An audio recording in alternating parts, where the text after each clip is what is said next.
If Love and Gogi is wrong, I don't want to be right. What would Socrates say to that? It tickles my fancy. Okay. Goosies. I don't have hair. Oof. You got Marcos. That's not. No, that's not. Wait. Yeah. That's true. You do got me. Get over here, Marcus. Let me look at you. They don't want it. Tobin and Leroy, ready to deploy. Had to hit it with a little journalism, but that was a decoy. Better have about me, boy. Okay, Leroy and Tobin, hold to the show, man. Still on the stars with the show, and till then his half moon open. Sometimes go taste like a snowman. No proof, I'm a lie about a motor. No proof, like I always wanted him. I never hated him. I never traded him. And if I did, I never ever traded him. You know what is a star? Like another city, the driver's side floor. Wish I could large, so many more. 10 in the more, never a bar. 8, 10 in the more, 2 to the P. Nothing to you, but it's something to me. Handsome as ever and cute as can be. You can watch it on YouTube with view for free. Ay. This one time for the Twitch. This one time for the text.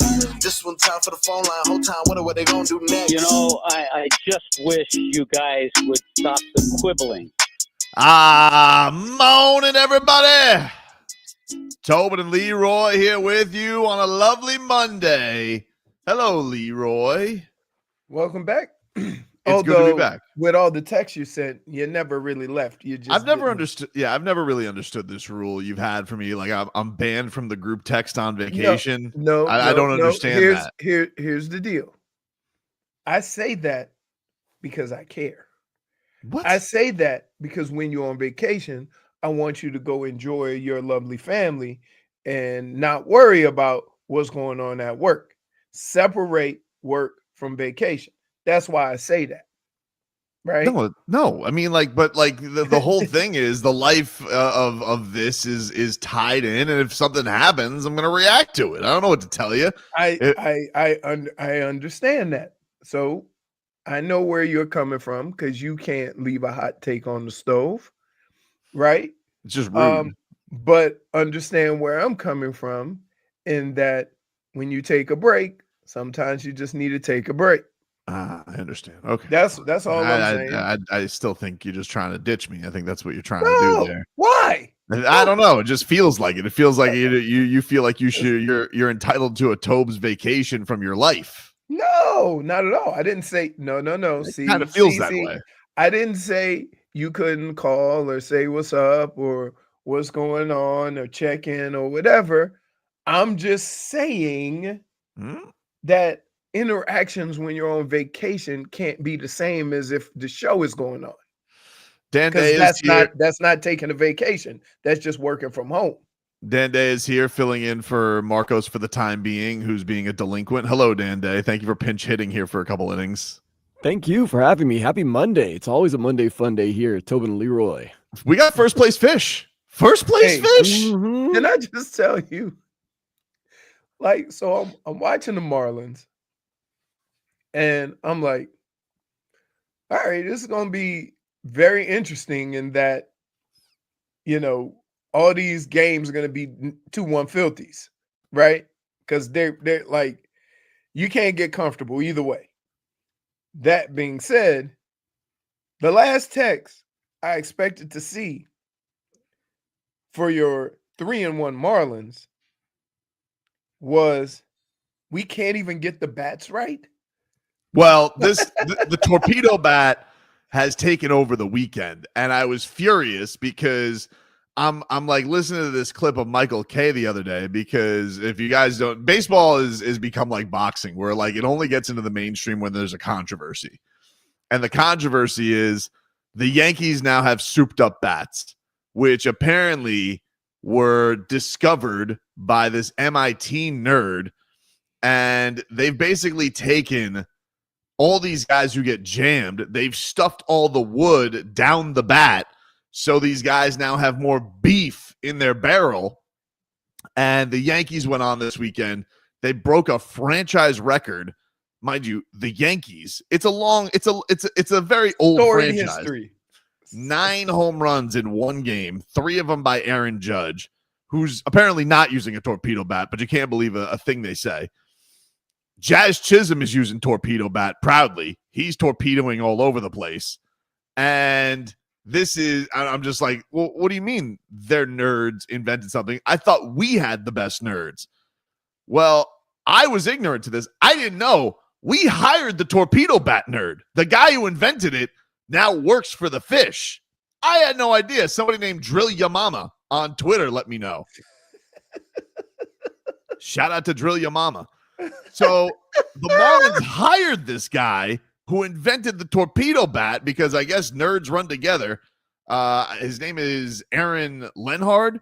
He's a former MIT physicist. He's now the Marlins field coordinator. But the problem is we got no torpedo bats. Where are my torpedo bats? Now, doesn't matter for Griffin Conine because he still hit a tater tot yesterday. No torpedo bat for Daddy because yesterday was Jeff Conine Hall of Fame day. Down 2-1 filthy. Griffin Conine stepped. This boy had a weekend, dude. Yeah. He had the catch of the weekend, and then he hits a monster home run to tie things up. Fish end up winning via passed ball. Derek Hill scores. What a crappy way to win a game, right? Or lose a game. It was a little anticlimactic, but that's hey, the equivalent in football to winning the game because the other team misses an extra point. Yeah. So it's one of those things where I'm looking at this. I'm like, oh, Peter Bendix did get us the torpedo bat nerd, but we got no torpedo bats. And I want to know, where the hell are my torpedo bats? You know, it's still, guys are still, especially athletes. I don't care if you bring them something new. Sometimes they're comfortable with what they have. Right. So it's not a deal where everybody's going to just flock to the torpedo bat anyway. Oh, listen, I was hearing Paston this morning. He's saying the orders for now, I don't know how many trees you got to chop down to make this happen, but he's saying the orders are spiking up for the torpedo bat because the Yankees did it, and the Yankees scored 32 runs over 2 games. So, you know, it's piqued the attention of everybody. Now the question is, are people going to outlaw this thing by the time all the orders come in? Right, Dan? Right. Like they're backlogged. We had Griffin Conine on just a couple of minutes ago, and he says that they have taken some preliminary swings with the torpedo bat because homeboy from MIT, and I use the term homeboy very lightly, he works with the Marlins. He says guys are ordering it as soon as of yesterday. Like the second they swung that bat, they wanted them. So there's a little bit of a back order, but the Marlins have definitely made their orders for the torpedo bat. It feels like the inventor of the torpedo bat should get precedent over everybody else. Like if he invented the model, or it seems that he should have given that tidbit of information so the Marlins could have ordered their bats first. Right. That was how can you not come into town and say, "Hey Pete, we need to try this. I'm telling you, game changer." Right? I have one. You guys can go. Because wait, remember, think about this. When we went to spring ball last year, right? There was remember we talked to the bat guy. Yes, we talked. No, we talked to a bat broker. Yeah, we talked to a guy. Bat broker. He has like a briefcase with bats in it, and they try out bats. So I mean, like it's not like they don't try bats. I'm just curious to know that once you come work here with that innovative bat, why is now the first time we're talking about it? You should have had guys swinging that thing in spring ball. Well, I mean, Aaron Judge helps with that because Aaron Judge is out here. He's hitting 4 home runs in 2 days, and he's claiming no torpedo bat. But the Jazz Chisholm's going out there. He's got 3 already. Like they were basically like home run derby this week in the Yankees. And the thing is, you even have like the closer of the Brewers coming out and be like, "This is ridiculous. They look like they have a bowling pin in their hands. We can't be out here allowing torpedo bats." But it's the Yankees. They're going to let it slide, which he may be right because now once everybody else tries torpedo bat, they may ban it by the time it gets to the Marlins. So here's the kicker. First of all, a pitcher should never complain, right? It's your job to make them swing and miss or tip or whatever. If somebody's hitting your ball 400 feet because you threw a meatball, don't complain about the bat. It ain't the bat. Right? It might be the bat, though. No, it might be the bat. But here. Talk to me about the bat when somebody pulls a Barry Bonds. Well, we'll see. Broken bat home run. If Aaron Judge isn't lying and he says he's not using torpedo bat, he's on pace for like 150 home runs right now. But you understand what I'm saying? That's like, no, I get it. I understand. Torpedo bat, it has the same feel to me as the Tush Push, which I just watched a clown arguing. Right? What clown? Bart Scott. Oh. He's saying, well, why can't we're not allowed to push. And who's the quarterback? Jalen Hurts? No. I'm talking about the bald quarterback that does one of the Hasselbecks. Yeah. Tim says, you're allowed to push. They just don't. Right? Because here's the problem. You ready for the problem? If you commit the same amount of people to the middle as they do, they'll toss it. And then you're like, oh crap, we defended one play and they ran another one. So you still have to play defense, which makes it very unlikely that you can use those resources to apply the same amount of pressure. So let's start there. Bart Scott was arguing that they can't push on defense, which is not true. You can get guys and push, right? You can get guys and do the Tush Push on the other side. You just can't do it on field goal, which is a particular play. So he was getting all angry and all up in his feelings because they're trying to tell him that, yo, dude, you can do it. They just don't, because you got to play defense. But the one thing I respect about football, at least, is like they're going to wait until there's a committee, like everybody's together in Palm Beach right now at the meetings. Right. Like they're all going to have a discussion about this, and then they'll come to a ruling for their league. The thing with baseball is, here's what's going to happen with baseball. By the time it comes out, it'll be 2 years down the line. I don't think so. I think the writers you're going to have the Rosenthals and the John Heymans of the world. They're going to be like, statistics. And they're going to be furious because we're torpedoing baseballs left and right. Remember this happened 2 years ago with the juiced baseball. They're like, the baseball's too juiced. The baseball is wound too tight. The baseball players aren't making the baseballs. It doesn't matter, but they're going to be they're like, something's up. We gotta the baseballs are too juiced, and then all of a sudden they took the juice out of the baseball. The same thing happened with the pitchers with the spider tack, where they're like, these pitchers are putting too much stuff. They got a little substance on there, a little Crisco, like it's Major League 2. Now they got to get a pad down. Right, we're getting all the pitchers are naked on the field now. Like there's gonna be in like 3 weeks, this thing is gonna come to a head, where Judge is going to be knocking on the door of breaking Barry Bonds' record or Roger or whoever. And that probably wouldn't be a bad thing for baseball. I don't think it is a bad the way they think. That's what I'm saying. Like it's baseball getting into the mainstream because of torpedo bats, and especially it being the Yankees. And now everybody wants torpedo bats. It's great for baseball. But there's definitely some chicanery going on here. But you're right about this nerd, Lenny.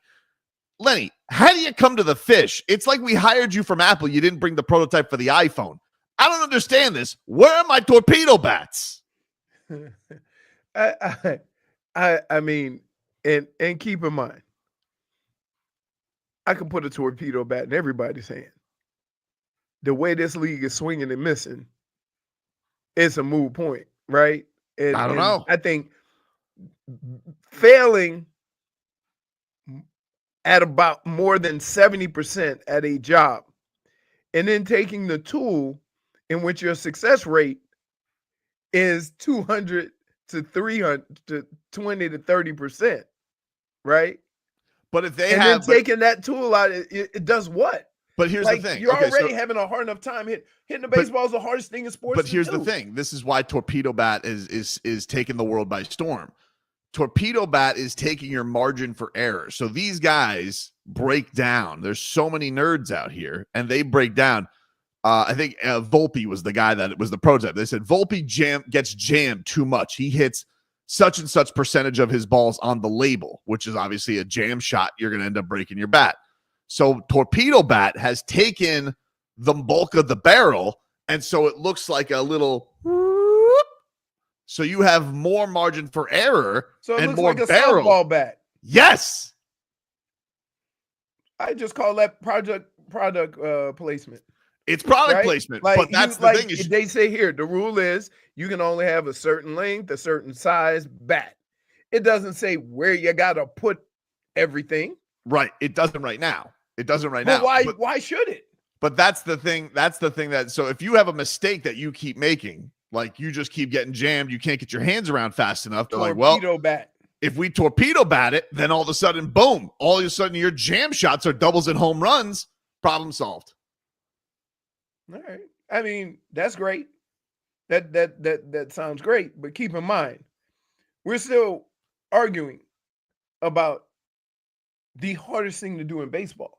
So I don't care what kind of bat they have, the success rate is still going to be less than 30%. Yeah, maybe. But again, 32 runs in 2 games. That's the Yankees. I'm sure when the Dodgers get torpedo bats or the Padres, it's gonna be the same thing because they spend a boatload of money on bats, on hitters. Let me put it that way. So, like, while I get it, I understand everybody thinks, oh, as soon as somebody has success, they're doing something wrong. However, to change something, and this is what I have a problem with the tush push. People want to fix the tush push and come up with these various reasons as to why you want to change the tush push because you can't do it. And there's a couple of teams that do it really well. They should not be penalized for doing something you can't do. And that's the way it comes across, right? If you put torpedo bats in everybody's hands, it's not going to be like the steroid era where Brady Anderson hits 50 leading off, right? It's not going to be like that because it's still really hard to hit a baseball. It is hard, Leroy, but if your biggest mistake, like that's what I'm saying, it's not like they're doing this blind. No, they're taking and say, where do you hit the ball? We're going to put the fat part there. Exactly. So Okay. So all of a sudden you're making his, and I'm not saying it's wrong or right, but this isn't just a matter of, oh, they're going up there like, torpedo bat, this will work. Yeah. Like these guys have studied because baseball breaks down every number. Hey, Jazz Chisholm gets jammed on the hands. Griffin Conine gets jammed on the hands. Let's put the fat part there. And now all of a sudden, instead of having 3 dribblers, he's got 3 line drives. I give you a perfect example. This has happened in golf because technology has gotten to the point where the ball and the club, the ball doesn't move the club that much, the ball that much, the club doesn't move. So you can swing as hard as you want. You're not going to hit it way offline. They have tried to come up with a solution to either fix the ball or fix the club. They have changed the parameters of the club so that the face has to be a certain level of thickness so you don't get that trampoline aspect. But here's the deal. When you try to fix these things so the far guys can't hit it far, right?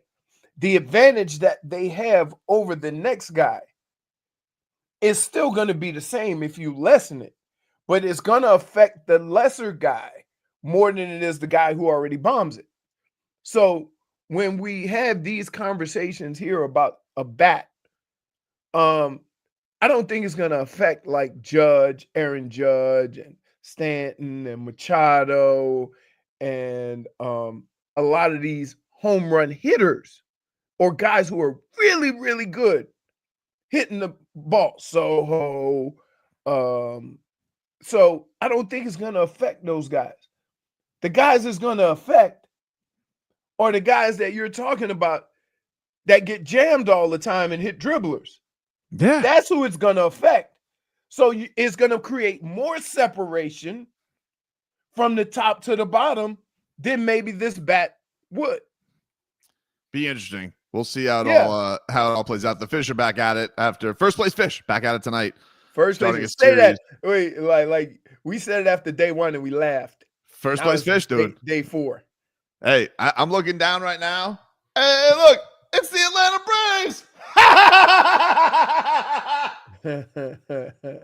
Marlins and Mets get going tonight, and we'll see if they can keep this going. Marlins with 3 walk-off wins in their first series of the season. Not done, according to Marlins.com, since the 1901 Detroit Tigers.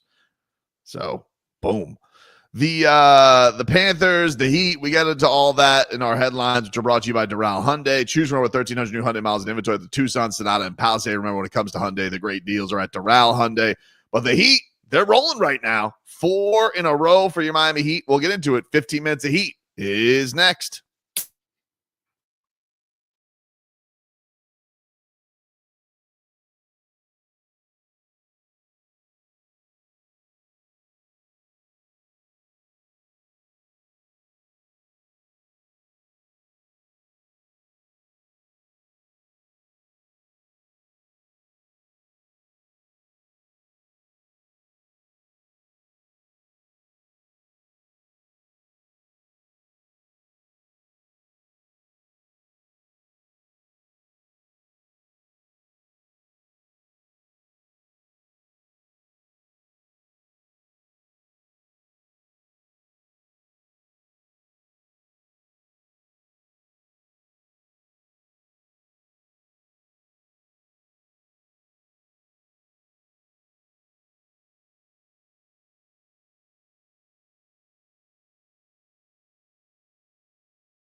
15 minutes of heat here for you on 560 WQAM, which is brought to you by Hollywood Kia. At Hollywood Kia, the number one Kia dealer in all of Florida. Get the star treatment. We want to see you in a Hollywood Kia.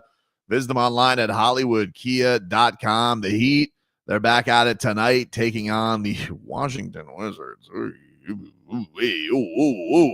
Man, they stink. So bad. They're so bad. They're so bad. Are they still making Chris Middleton play basketball for them? Are they still running him out? If there's one I normally won't feel bad for a person making $40 million a year. But when you go from an organization where all you did was win, right, to the Washington Wizards, who are horrible, and you're made to play basketball, yikes. Man, I think he's I don't know if he played the last game. He is, let's see, he's out with a knee injury tonight. Thank God. I feel good for him. Get a night. Get you a night, Chris Middleton. You put your feet up. You don't have to be part of this. The Heat are rolling right now. They've won 4 straight. They beat the Philadelphia 76ers, who are also awful and officially eliminated now from the playoffs thanks to Miami's win on Saturday night. Tyler Hero, incredible game from him. He has been on a hell of a run. I tell you what, man, watching Tyler, I'm falling in love with the little floater. The baby float? The baby float. He hits that thing from everywhere. That's his money shot. He has perfected the floater. But I mean, he was peacocking in that game on Saturday because he was hitting some bomb threes to end that game. Like we always do. You do the same thing I do? No, too quick. Yeah. You do you, boy wonder. Yeah, dude. Because and we're scarred from this year. Yep. Because all those comeback losses start off with somebody doing a heat check. Right? Sure. So when he pulls up, all the scarring from what has happened to me cringes. Yep. And then he makes it. So, yeah. Man, I'm scarred by all basketball because of this team. All basketball. Because of course. I'll watch a team have a 4 or 5 point lead, and then somebody will take a 3 early in the shot clock, and I'm like, y'all don't know what y'all messing with. I've been watching this all year. Y'all don't know what y'all messing. Y'all better run some offense. Yep. And I'm watching it, and oh my, it happened to who did Florida play? Who did Florida play?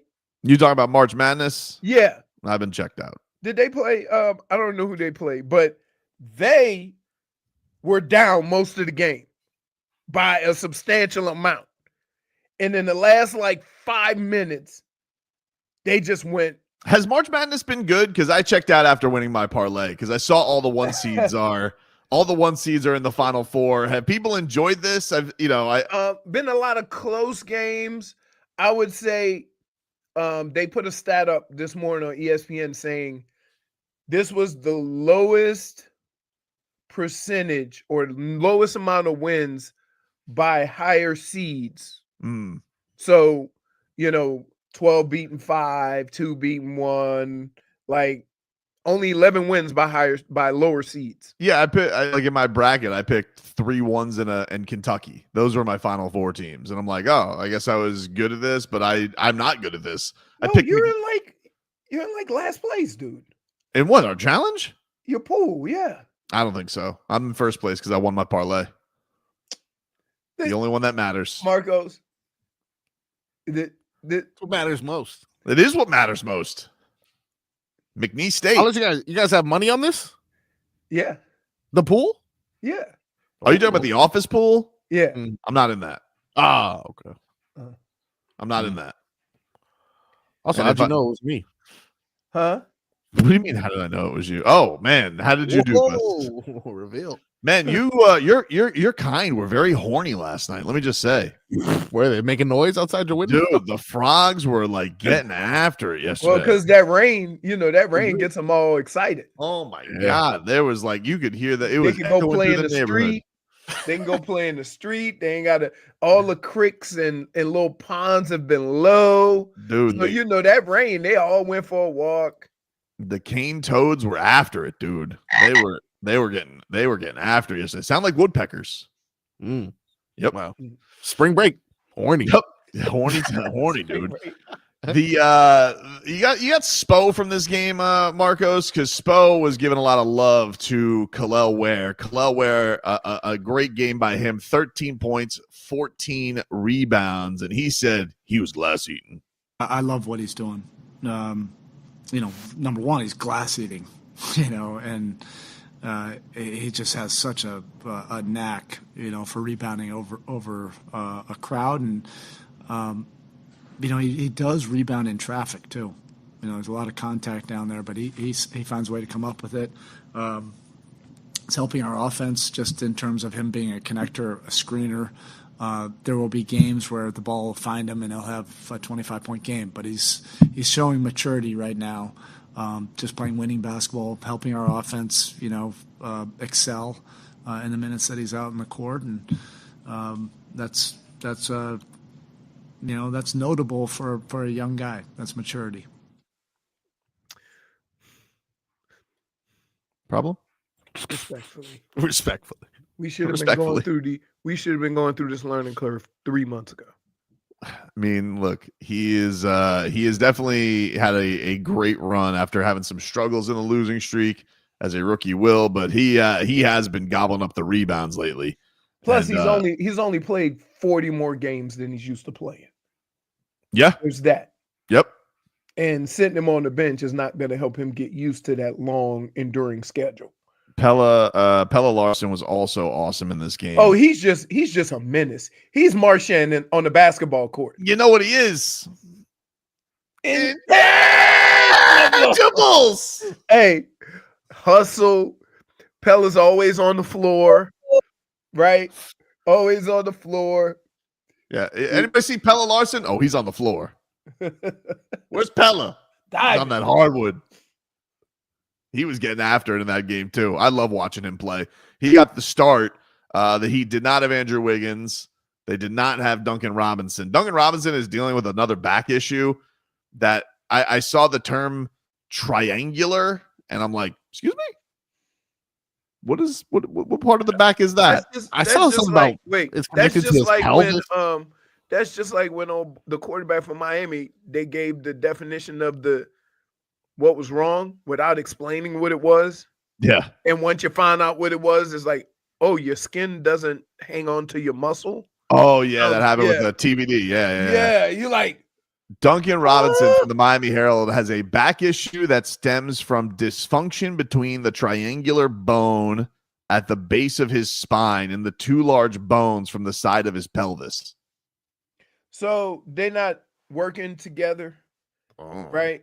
So so you have you have your pelvis and you have the spine coming at the bottom. So it's like right at the bottom there. I mean, I don't know. I just know that sounds painful. What does it sound like, Frog Boy? Horny, dude. What do you mean? What is he doing with that belt? You think that Duncan Robinson's out here trying Kama Sutra? Too much gyrating going on. Now his pelvis is gyrating. I mean, he probably fouled twice first. Grabby. Had to sit him on the side too. No. If there was anybody that was going to interrupt happy time from a referee, Duncan Robinson is numero uno. He's like, hey, what are you doing here? What are you doing here, Tony Brothers? That's a foul. He goes, that's a foul. I'm not even in the game. When a foul gets called on him, there is nobody with the worst look in the world. Like the sad puppy. Like Duncan Robinson just trying to set the mood, lighting candles, and here comes Ed Malloy. He goes, that's a foul. Reaching. Of course I'm reaching. I'm on my honeymoon. Oh man, the Heat are back at it tonight against the Wizards. You of course can hear that game right here, 560 WQAM, as they will go for 5 straight. Or Philly, because wow, how I don't know, dude. The Wizards are probably worse, but Philadelphia now, but It's Philadelphia doesn't have anybody. Yeah, disappointing because they got $700 million sitting on the bench. 700 million just sitting there, just looking sad. Right. You know, and it's like, oh, we're gonna roll the dice next year. It's like, oh yeah, that'll be the year Joel Embiid and Paul George's health works. You know what the thing is that, and here's why I'm glad the Heat don't do things that way. Because if you have a group of guys and tell them we're building for the future, right? And so losing is okay. The hardest thing in the world to do is to turn that mindset around. And so when you see guys like Joel Embiid and other guys, when they were all playing, they didn't have a dog. Last time they had a dog was Jimmy Butler. You see, and so they don't, because they've accepted losing so much, they don't know when those tough times come how to fight through them. And you can see it. You can see it on that team for however many years you've been watching. Trust the process. So they've changed coaches. They've done everything. But the fact of the matter is the organization has promoted this. Don't worry about this year. We're going to get a high pick and do it next year. And now you're here. $700 million on the bench. We'll take a break. Speaking of getting healthy, just got some footage from Panthers practice, and it looks like an old friend's groin is starting to feel better. Yeah. Shocking. We'll take a break. Get to a little road to repeat coming up next.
but I do. You don't get them girls loose. You don't get the world. Welcome back, everybody. It is Tobin and Leroy here with you, 560 WQAM. It is good to be back after a fantastic spring break away. It is the last day. My kids are off. Teacher work day. Everybody's back. And get back to work, you bums. Wow. Back at it tomorrow. And Yeah. I miss you, Frog You know Boy. I'll what? see you in studio, you know? I appreciate that, dude. What you said makes sense. This morning I got up, I was like, it's not normal Monday traffic. So I was appreciative of that. Yep. Get ready tomorrow. Tomorrow, it's the return of hell on wheels. It's gonna be rough. Gonna be Driving rough. back. The Panthers. Let's get to our road to repeat here. Brought to us by our friends over at Celsius. Hockey fans, don't sit this one out. When it's game time, make Celsius a part of your play and get that energy up. Game day is fueled by Celsius Essential Energy Drinks, the official energy drink of Your Florida Panthers. Panthers. Ooh, lose dude, by yes- the way, What? I went and got a boatload of Playa Vibe. Oh, wow. Ooh, and he mentioned that he may or may not have, maybe he knows someone who put a little bit of rum in there. Potentially. Potentially. I mean, I can't blame you. I was on a drinky boat this past week. The old love a drinking boat, by the way. I saw you on the water. Wait, Especially A at 3 p.m. drinking boat? on a Thursday. oh my God. on a Thursday. Wait, so did you go with the whole family, just you and the wife? No, just me and the wife. Me and the wife. My mom watched the kids a little bit. She said, "You two rascals have some fun." So we went and we're like, "Let's go on a drinking boat." And so we went on a. I'm still not understanding what It's the a hell is tiki it? boat bar on a Yeah. boat. Like it is what it's on It the just water. goes around the We intercourse. just go, but we were the only people not collecting Social Security on this boat. Of course. I mean, everybody was very old, and they kept saying, "Somebody put up that Motown on the playlist." Did they? They're like, "Sir, we have a set playlist here on the Tiki Boat. We can't just put Motown on." Who is this? It's Rihanna, sir. Just please, just like take your drink. Brianna? Who's Brianna? Hey, so yeah. That's great. It was a great time, though. It was a great time. That was a good time. It was a great time. This was by you, or was this in Fort Lauderdale? No, this was in Jupiter. I spent a lot of time in Jupiter this break. I was doing a lot I of. mean, you're closer exploring. to Jupiter than you are here. That's true. So we go, oh, Jupiter, right there. I went to what the hell is it? Coral Cove Park. That was cool. Like they have like a bunch of cool stones that come out of the water at regular tide. So Are that you was sure fun. that's not Bathtub Beach? Because Bathtub Beach is up there too.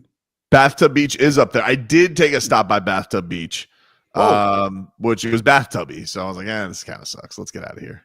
I did take a little perusal down there too. Yeah, because that's where Mel and Rebecca went to. You're talking about Du Bois Beach? Is that what you're referring to? No. Dubois. They tell me it's called Bathtub Beach. Because it's hot like a bathtub? No, because the coral is shaped like a bathtub. So Bathtub Beach is in Stewart. Just a little bit further. Stewart's a lot farther than me. Stewart's up there. Stewart's like once you get past Jupiter, then you get to Stewart. oh Yeah, it's So past it's even Jupiter further. Island. Man, they made a trek today. yeah. I thought you were referring to the Bathtub Beach was I got that normal. Well, I got that normal little peck on the cheek this morning at about 7. See you later. No, when you said Bathtub Beach, I thought you were referring to Du Bois because it's soupy like a bathtub, like the water's so shallow. And I'm like, this is kind of soupy. I don't like this water. Oh man, You know, too warm. Much better is not as good as Peanut Island. Oh, Peanut Island's the best. Oh, I love Peanut. I didn't go there this break though. One place I did go to though was Panthers hockey on Friday. Oh, you went to the game? My wife was named FPL Teacher of the Month. And FPL. That's gave her- amazing. She could be Teacher of the Month and be married to you. I know, right? Very impressive. they actually take that into account when they make it. Did she say it's like raising 3 children? Very jealous. They gave her an authentic Panthers sweater. What? And I was like, what is this? No, that's what you said. You should have said, babe, get double X. Yeah. Well, hey. No, so you can wear it. Sure. Wow. All right. Yeah, that's why I'm saying it. By my What count, are you let's not talking- over yet. No. Hey, Let's do it. wait a minute. Hold on. My wife has gone to events and said, "Hey, they're giving away shirts. I don't want it. What size do you wear?" You want to know what an adorable sports fan she is? Most people just put their last name on the jersey, and she put Mrs. Tobin on the back of the jersey. Wow. Oh, I can't even wear it. She's like, no, that's my jersey. Oh no, Yeah. listen. As much as we know our wives take our name, you are the missus. Well, she got whatever she says goes.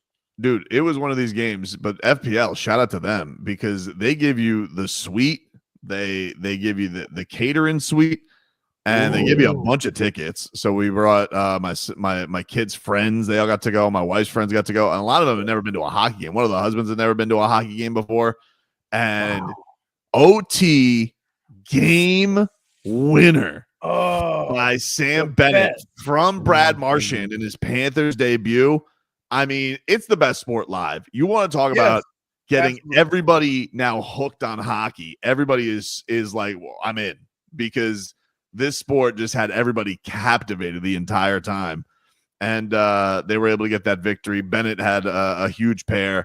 And it is weird seeing Marchand out there, dude. It was strange. It's like, whoa, this is a little bit strange. He's out here with Sam Bennett. They're on the same line. They're working together. It was mere months ago he punched Brad Marchand in the face, and all of Boston wanted Sam Bennett put in handcuffs. Wait till they get the other Bash brother. Well, that's the other great news that we have. This is Panthers practice today. Matthew Tkachuk is doing some early skating from Jordan McPherson of the Miami Herald. Matthew Tkachuk is out there doing some skating out there, getting some work in before the practice gets going. So, I mean, he's just skating in a circle. All right, dude. I know. He's on skates. I got it. I'm Leroy, the dismisser. What are you doing?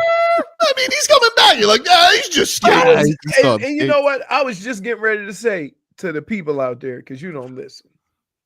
I played football. I would rather watch football on TV. But hockey is the one sport that TV doesn't do justice. Nope. It really doesn't. When you see how fast those guys move and how fast that puck gets up and down the ice, television doesn't do it justice. I can't explain why. It just doesn't. There was 2 shots yesterday. The first goal that Montreal had on the power play that whizzed by Bob, and then Seth Jones blast. I'm like, I don't know how any human stops a puck. How do you do it? And then we had somebody on that jumps in front of him. Yeah, it's like it was Gus Forsling is just like, no, it hurts worse. He's like, do you get used to it? No, it hurts worse. The Panthers lost to the Canadiens yesterday 4-2. So they can I just tell a quick story? Sure. So we're in here sitting in the dark. Mima comes over. She goes, Are the Panthers winning? I'm like, are you kidding me? I mean, she could have just. Did you look at your phone? No, I live in trees. The reception here is terrible. You got no reception, so you're days you're just getting like 50 texts from me. Any website I go to, right? I get the little loading. Oh, the loading wheel. Because I got like 1.5 bars if I'm on 5G. I was upset with Seth Jones because a puck bounced off him on the power play. I was like, oh, here he goes, this Seth Jones. But then he redeemed himself. Oh my goodness! Why do you do that? What? You judge on moments. Just having a little fun, baby. But you judge on moments. Yesterday was a ping pong day for me. I was watching Panthers Marlins. I was captivated. It was a fun day of sports. I got to tell you, are we all shocked at the Marlins after week 1? Yeah, of course. What do you mean? Yes. What do you mean? 3 walk-off wins for them? And that can't happen all year. It's incredible. Like they had, but I mean, like they had some really good plays too. It's not like it was all luck. Man, Nick Right. Fortes, their catcher, Awesome. dude was he had a gun down yesterday at third base. I was look at this dude with a real piss whistle, right down, gunned him down. Yeah. But they had to go. They had to go to the. You know what the funny thing is? When they go with the challenge, they had a real fuddy-duddy umpire. At least like 100 years old. You know he's disgruntled every time they have to go to the camera. He goes because he feels like he's being smited. He feels like he's being right. That call's been overturned. He's out. But when the call wasn't overturned, he was real happy about it. He goes, Did you see the new baseball outfits? Because the shin pads go into the thigh now because they put the little machine on the. "Oh, you're talking about the catchers? Yeah. Yeah. And then wait a minute. So we had signals before, right? Yep. Painted nails. I miss it. Now the guy takes the glove and covers the machine. Yeah, I'm like, oh, what too are much. we doing? What are we It's too much. And they had the Too earpiece. much. But there was a pitch violation yesterday. There was one where one of the Marlins relievers, Fortes told him to step off, and you're not allowed to step off. The catcher has to call timeout. I'm like, this is really stupid. I wanted to be like the umpire. I'm like, we're quibbling here, right? Like, who calls timeout? Why does it matter? But it's like, nope, catcher has to call it, or it's a pitch clock violation. When does that go? Ball? Well, yeah, in this case, it was ball 4. It was a walk. Oh my goodness. But yeah. So they have this, it looks like a pager on their thigh. And they push the button instead of giving signals, they push a button to let the pitcher know what to pitch. Mm-hmm. But he's covering it up with his glove so nobody can see what he's pressing. And I'm like, what? People are very worried about the cheating in baseball. I get it. But still, the hardest thing in the world to do is hit a baseball. Not if you have a torpedo bat. Take a break. A hitter is always going to be able to hit it. How hard he hits it may have something to do with the bat. But to just say you're going to hit for a higher percentage with a torpedo bat, if today's baseball is a lot of swing and misses, You're a skeptic on the torpedo bat. Yeah, I am, because the success rate is only 30% for the good players. So we're all going to complain about the tools that they use to hit when you're watching them fail 70% of the time. I mean, most of them fail even more than that now. There's right, exactly. 50 home runs and bat 220. But when they are making contact now, if you do change it, that could be the difference in the nobody game. making contact. You still a lot of. Not if you were watching the Bronx this weekend, dude. Well, they got a lot of hitters. Take a break. Mike McDaniel addressing the media today. And Tyreek Hill's thumbs are back active. That wrist surgery must be going great. Back after this.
It's time for our Tua.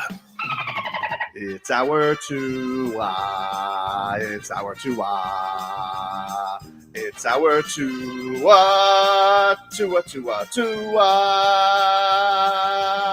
Tagovailoa. Not Tua Tagovailoa. A for effort. Dolphins quarterback. Tua. It's our Tua. It's our Tua. Tua. Tua, Tua, Tua. Tua, Tua, Tua. Chris Sims can go to hell. Tua Tagovailoa. Dolphins quarterback. Daddy loves you guys. Our Tua with Tobin and Leroy. Check the history of food. Hour 2 of the program, ladies and gentlemen. Tobin and Leroy here with you. 560 WQAM. Let's get to our headlines. Brought to you by Doral Hyundai. At Doral Hyundai, choose over 1,300 new Hyundai miles in inventory with Tucson, Sonata, and Palisade. Remember, when it comes to Hyundai, the great deals are at Doral Hyundai. The owners' meetings or the NFL meetings are going on right now at the Breakers in Palm Beach. The rich love the Palm Beach. They really do. They love being at a place where we can hobnob, have some some exquisite appetizers, some hors d'oeuvres. I was in your area recently, and I thought, why doesn't this guy take the Bright Line more? Really? It was a pleasant experience, minus one very unfortunate fatal hiccup. But doing what the Bright Line does. Doing what the Bright Line does. But other than that, I was like, man, you can take this right to the Heat game. Pretty relaxing. You can post while you're on the way over there. I thought about that. It's the thing is, it's like I don't think you're saving that much. I mean, other than the frustration of traffic. That's really the only thing. Because in regards to the rich liking West Palm, I think it was like $42 for like a cold Cuban sandwich, and right. I feel like a train's supposed to be $5. That's how I feel like a train should be. You know, I feel like it should be $5. Go around the corner. It should be $5 to be on a train, and I feel like you should have a guy playing piano at the bar with a mustache. You know, like he's just, you got any requests? You want some sarsaparilla? Okay. What's wrong with you? So the owner meetings are going on right now. They had their little their photo of all the coaches. That always tickles everybody's fancy every single year. But the big story, of course, for the Miami Dolphins came yesterday because Tyreek Hill's tweeting. And, that's what he does. That's what he does, Bam. He's out there and he's tweeting again. And, look, is there a guy whose tweets you have to take less serious than Tyreek Hill? Probably not, because it's Tyreek Hill. He's just out here and he goes, I'm bored today. Let me tweet. But some people had some tweets about him possibly being traded last night. And so he tweeted out, tweeted on somebody asking, would you be open to trading Tyreek Hill? And he put a smiley face emoji. And then somebody was asked, who do you think's the most likely person of significance to get traded on draft night? And a reporter put probably Tyreek Hill. And then Tyreek Hill puts out a peace emoji. And then minutes later just puts out his own cheetah peace sign. And then we were just left into the night. And so, you're just left with that. And you're like, all right, well, is he just laughing at the rumors? Is he actually saying goodbye? Is he saying peace out to this guy? You don't know, because it's Tyreek Hill. It's right. It's a mystery of trolling. And Mike McDaniel was asked about this today, and he says Tyreek Hill is known for whatever antics on social media, but he's confident that, this is from Dave Rose, confident that if something was really need to be communicated, he would hear from Tyreek. He then said that the Dolphins and Tyreek Hill are fully planning to move forward this upcoming season, but noted things happen in the NFL. Things do happen. Now, Tyreek Hill then had one more tweet this morning. He was commenting on one of these rumor mill Twitter accounts and said, NFL rumors. Tyreek Hill reportedly would be okay if the Dolphins traded him to a playoff contender. And Cheetah put out, LOL, another false narrative. So he would not be okay if the Miami Dolphins traded him. But would the Dolphins be okay trading him? Find out at 11. So I don't know, man. Like, look, again, I think when it comes to Tyreek Hill, it could be everything and it could be nothing because he's a troll. And I would probably lean towards he was bored on Twitter and it's nothing.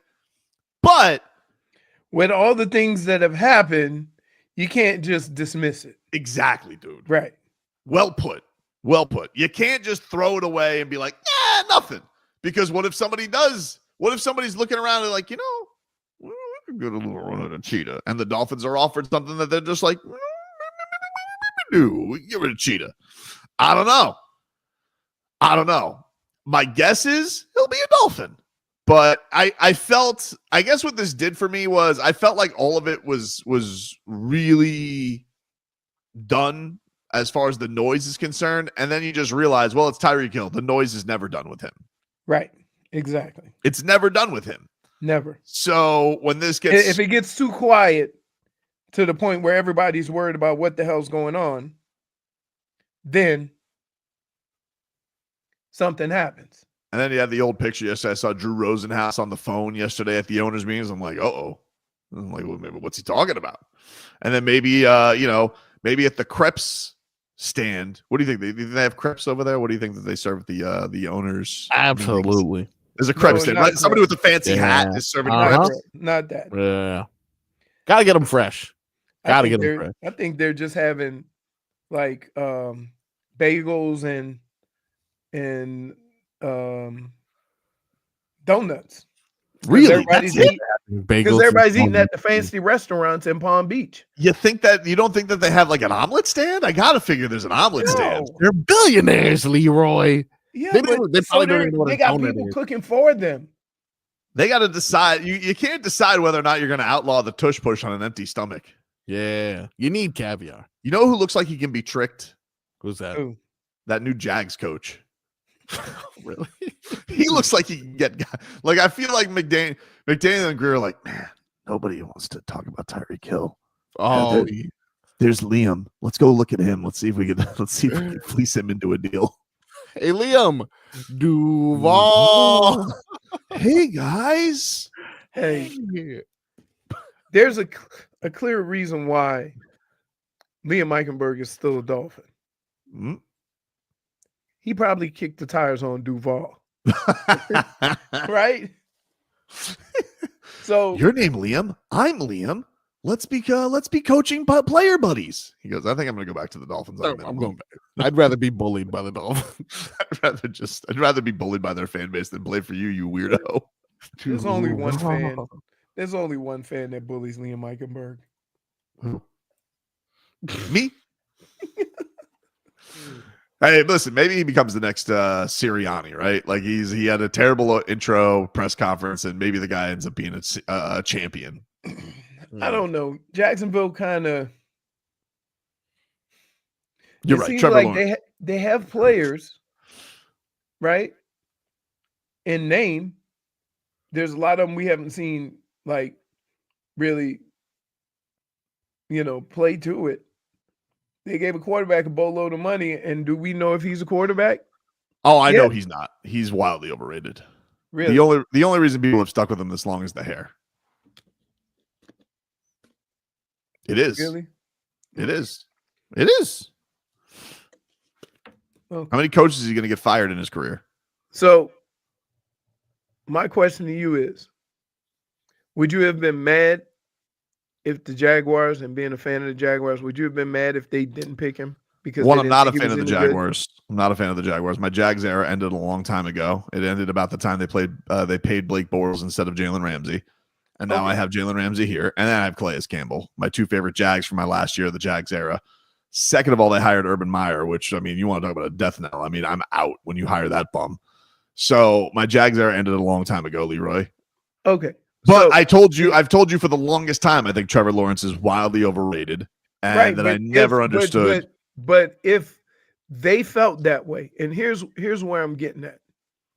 There's so many teams that may feel a certain way about a player, but because of the circumstances and fan base or whatever, they draft that guy. Mm-hmm. So what if everybody in the Jaguars organization would have come to the conclusion, Trevor Lawrence isn't that guy. We're gonna trade. We're not gonna pick him. Would fans have been absolutely gone bonkers because they didn't take a kid that's supposedly a can't miss? Probably, because then what are you doing? You're taking because now it's going on with Shedeur Sanders and Cam Ward, because they've said before this started that they wouldn't have been first round picks if some of the other drafts were present. That's true. That's what they've said. And so Trevor Lawrence isn't like that. Like Trevor Lawrence won the national championship as a freshman. Everybody said he could have missed. Right. But again, if you see something and you say, no, I'm not, because like teams like the Browns, teams like New York, teams like Tennessee, if they don't pick a quarterback, is their fan base going to lose their mind? Cleveland's? Yeah. I don't. You tell me, dude. I don't know. See, it seems like the Cam Ward thing's over. It feels like he's going number one. No one's straight up. Right. It feels like the Titans are Correct. smitten with him, which Correct. they should be. They should be. But I'm just saying that there's been a lot of times where guys have. This isn't a Patrick Mahomes situation where it almost seemed like they always wanted Patrick Mahomes and were going to do whatever they could to get him. Mm-hmm. Right. This has the feel of, okay, we're on our fourth quarterback in the draft and we need a quarterback. Let's just get Jackson Dart. You see what I mean? Yeah, it could be. Well, you guess it was the second pick though. Yeah. The Browns have the second pick. And then you have Giants. Then you have other teams like, Pittsburgh. Like Jackson Dart was never going to be a first round pick, but he's going to be a first round pick this year. And we have a lot of that. Whereas happened with Bo Nix last year. But Bo Nix can play. Bo Nix can play, but a lot of people thought it was a reach. Right. Okay. So that's what I mean. They felt strongly about Bo Nix. What if it's the other way and the guy's rated higher than Bo Nix? I don't know. I mean, you get bit in the ass by it too. Like it happened with Trey Lance, and it happened with Daniel Jones. Like those were complete reaches. And they, for reasons no one can explain, they fell in absolute love with Trey Lance. But then I can go on to say that's how Buffalo felt about Josh Allen. Mm-hmm. Right? And we all had questions then. He wasn't even the best quarterback in his conference. I'm not even sure what we're debating here. I get frustrated when teams feel they have to draft a guy that they might not even grade that high. And in the end, it ends up costing them. But when it comes to quarterback, if your team doesn't have a quarterback, your fan base wants you to draft a quarterback. Yeah. And then we'll ridicule you and make fun of you if it doesn't work out and say they can't get it right. No, what I'm going to ridicule and make fun of, though, was Mike Tomlin yesterday saying they believe in Mason Rudolph as QB1. Oh, now that's hilarious. Let me tell you something. And that was just to negotiate. that was just to negotiate with Aaron Rodgers. They're saying, yeah, what else? We're happy with Mason Rudolph. We have Mason Rudolph. And Aaron Rodgers is like, okay, dude, listen, I'm high as a kite right now, but even I know that's not true. Like you ran him out of town once already. So yeah, that's like, so, I have a feeling Pittsburgh, if Aaron Rodgers doesn't sign, Pittsburgh will sign a quarterback. The word is Kirk Cousins. Like that's their ripcord move. That's the word. That's the word. When a quarterback who's not fleet of foot hurts a foot. Mm-hmm. Listen, don't laugh, dude, because I've heard plenty of Browns Kirk Cousins talk too. No, you have. I have. What do you mean? If he doesn't go, if they don't draft a quarterback, he's the guy everyone's going to go to. The Browns were trying to trade for Dak Prescott. Oh man, how much money are they allowed to spend? That's what I'm thinking. and here's to the dumb writers and stuff. Say you keep doing it until you get it right. No, you don't. Take a break here on the show. There was some other interesting comments from Mike McDaniel. I think one that Leroy's particularly going to like about his job status. That's next. The Heat wind up the month with a game tonight in Washington.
Tua with Tobin and Leroy.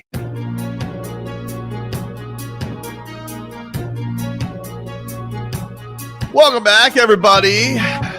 Good to be back. Tobin and Leroy here with you. Back from a nice little vacay tonight. I don't want to go to see the light. Perfect. So I'm glad to hear you're humming back, Leroy. And I'm glad that we are going to be heading out Thursday, Leroy. Tell them what we got coming out here, man. Live. You know Liv is coming back to Miami. You know how we like to party. We love to golf. Live Golf returns to Trump National Doral April 4 through 6. And because of that, the Blue Monster, they're going big. Join some of the giants of the game. John Rahm, Bryson DeChambeau, Brooks Koepka, and more. All major championship winners, by the way. They've got huge DJ sets, epic street food, and ska punk legend Sublime headlining Saturday night. Grab your tickets now at livegolf.com. That's livegolf.com. There you go. We are looking forward. We'll be out there broadcasting live on Thursday. I hope they have that nice same little patch of grass. Mm-hmm. Same room with some tasty breakfast, of course. They did have good breakfast. They had good breakfast. They had very fancy juice dispensers there as well. Oh no, I don't get caught up in all that. Well, all right. I don't like pulp in orange juice. Oh, all right. Well, I'm with you on that. I'm not a big pulp fan. I don't want to drink my food. I did that. It's no fun. When I broke my jaw, I did that. Liquid diet for like 4 weeks. Yeesh. Yeah, right. So the other stuff that's going on from the NFL meetings, Mike McDaniel, this is what he said before I listen to Mike. Let me get my. I'm just reading a quote. We're going to keep it short. I don't have the sound of this. Okay, great. I'm sure it took like 3 minutes to get to this point. But I saw on him being on the hot seat, Dave Veronis from the Sun Sentinel wrote, quote, "I want to be on the same hot seat that Nick Sirianni was on last year." Very cute quip. Yeah, except, dude, that anger in which they went after Nick Sirianni early in the year, you don't want that smoke. I don't know if he wants that smoke. I'm not sure. You don't want that smoke. You have to be a borderline knucklehead to just dismiss all of what Nick Sirianni dismissed during the course of the year. And Sirianni had already been to a Super Bowl beforehand as well. We're still, by my count, it didn't matter. They still wanted to run him out of town. I understand, okay. But he is still at least like you could understand from the Dolphins' perspective. You're sitting here and you're like, hey, still samesies. We still, we're still waiting. And you're the one, and Mike McDaniel, you're the one changing your meeting times because it's been 24 years. So the meetings are, which is an annoying thing. The meetings are starting 24 minutes after the hour. I guess it's 25 this year. It's coach thing. You know why? Because remember, who was it? If meeting starts at 9 and you're not here at 8:55, you're late. Did anybody ask Mike McDaniel about Tua partying his ass off? Because I saw him back on a boat with Baker Mayfield. Man, what is going on with this guy, man? Stop! It's off season. Who else is partying as hard as keep in mind, this coming from a person who, when you go on vacation, I tell you go on vacation. Yeah. So, this doesn't come from a place of just, me snapping back against Tua. No, I believe that when you do something as strenuous and mentally draining as this sport, that your downtime should be your downtime. Yeah, and I'm not gonna criticize. I'm not with how you choose to use your downtime. As long as it doesn't affect when football starts, your ass is ready to play. He he cannot have it all he wants. But I will say, I saw that Cap put out, and I just checked this on Twitter. Aaron Rodgers and DK Metcalf had a throwing session over the weekend. They don't even work it together officially yet. You're getting outworked by Aaron Rodgers, dude? Come on. Is he? I don't know. Is he getting outworked by Aaron Rodgers because they did a photo op? Did they do a photo op? I don't know. I don't know. Yes. You know what? And you could ask Bernie this, right? Bernie would call and say, hey, let's go work out. Okay. the coach will call the week later. What are you doing? I'm like, nothing. Right? Like, you don't have to, like, if you have to put out there all you're doing to get ready, it's for people like Marcos who tend to think that if I see you having fun, you ain't working on football. Yeah. No, you can get up in the morning. I used to get up in the morning and run with the guys at Western High School, a lot of guys from the Dolphins. And we would go and run at 8 in the morning, 9 in the morning, run out there for an hour and a half, 2 hours, right? Go home, take a shower, get some lunch, and I golf all day. Everybody would say, I always see you on the golf course. Yeah. Like, I don't need to let you into what I'm doing so you feel satisfied about where I am in my career. The fact that you see Tua having a good time is like good. He's loosening up a little bit because years before that, he would like always have to come out and say what he's doing to get better. But also, it was a point of last year. It was very much, I'm working out, I'm getting slim. Because he was trying to make everybody feel better. Was he trying to make himself feel better? It could be a little bit of both. Like, I'm not going to just totally say, like, sometimes you gotta put yourself through it or kind of maintain this ruse to make yourself feel like a better player. But then once you get comfortable and you understand what you need to do to get ready for each season, then you do that. Like, it shouldn't have any bearing on, like, what you do in the offseason should have no bearing on what people are going to say. As long as you're putting in the work to get ready for the season. He needs to come back with a Ben Roethlisberger beer belly. That's what he needs. Safe, in the pocket, no mobility. Not tall enough for all that. Right? I mean, he could also come back like Kung Fu Panda, whatever his name is. Pablo Sandoval? Yeah. Wait, he got to tuck his jersey. Like, we don't want that either.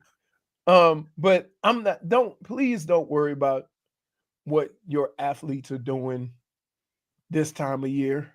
Like, you drive yourself crazy, right? Dude. Just because you don't see video of him working out doesn't mean he's not working out, is all I'm saying. I get you. But I saw this picture of like Jalen Wright without his shirt on. I was like, my God, that looks like 2,000 yards. Now he may be a bum this year. I don't know. He's not. And guess what? Let me also say this. And this should be evident in football more than anything. There's a couple of people I go to in basketball, but we don't want to risk, I don't want to risk length. I would say in football, especially football, body type does not translate into how good you are. Maybe, but I saw did you see did Jerome you see Bettis? Okay, the bus was he was a moose. That's true, but then for every bus there's a Rondane. Ron, the Heisman Trophy winner. Not in the pros. No. Yeah, right. Yeah. Right. So, there's and then there's somebody like Saquon Barkley. Dude. Put together. Hey, let me tell you who's put together. Froggy, did you see this Ashton Jeanty's pro day? Oh my goodness. Oh, I didn't. Oh my God. Now, would you realize that dude only weighs around 200 pounds? I don't believe it. Yeah. He looks like he looks like a. But you know what it is? Scatterboo. He's 5'8", right? He's like Scatterboo. They're both like the same height.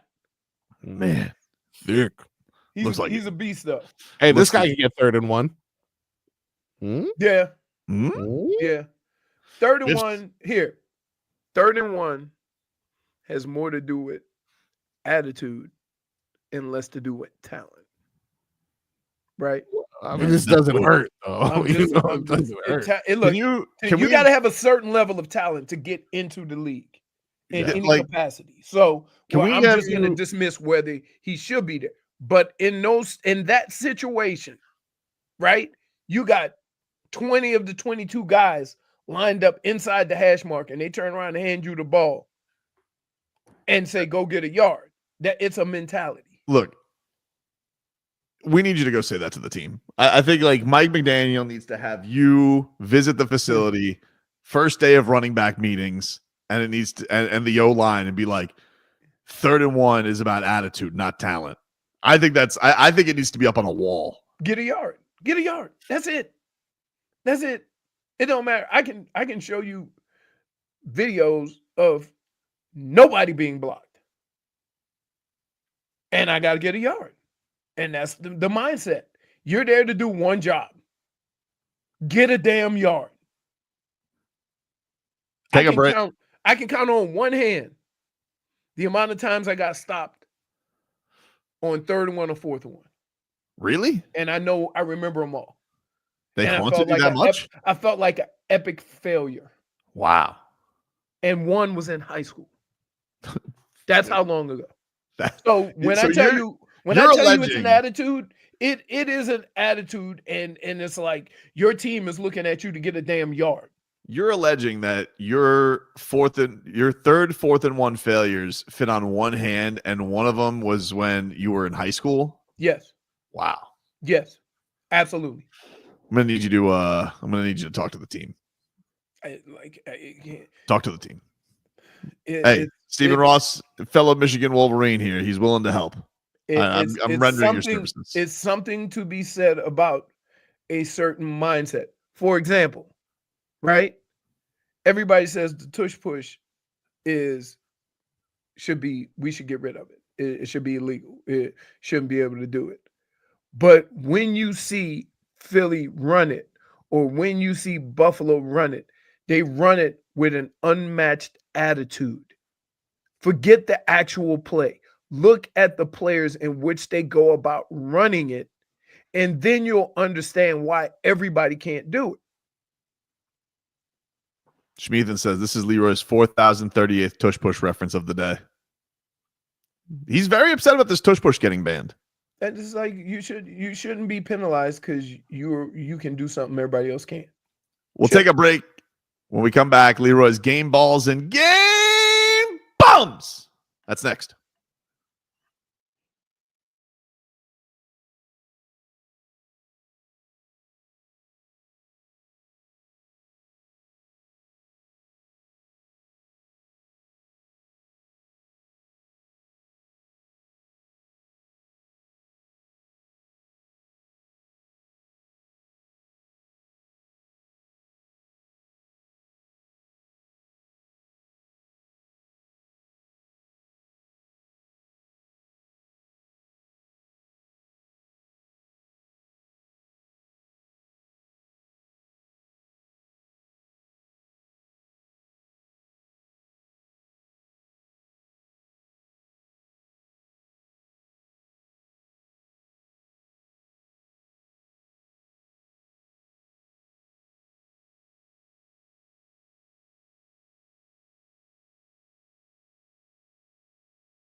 This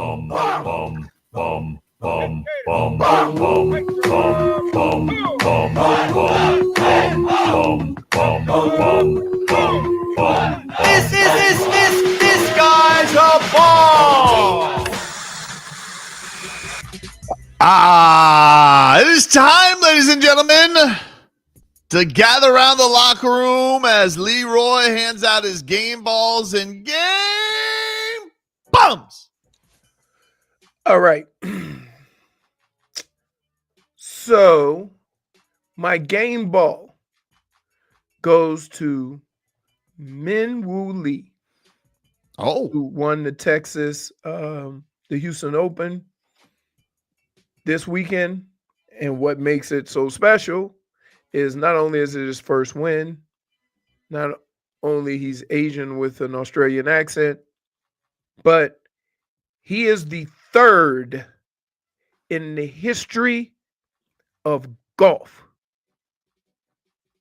to win a golf tournament, and his sister win a golf tournament also.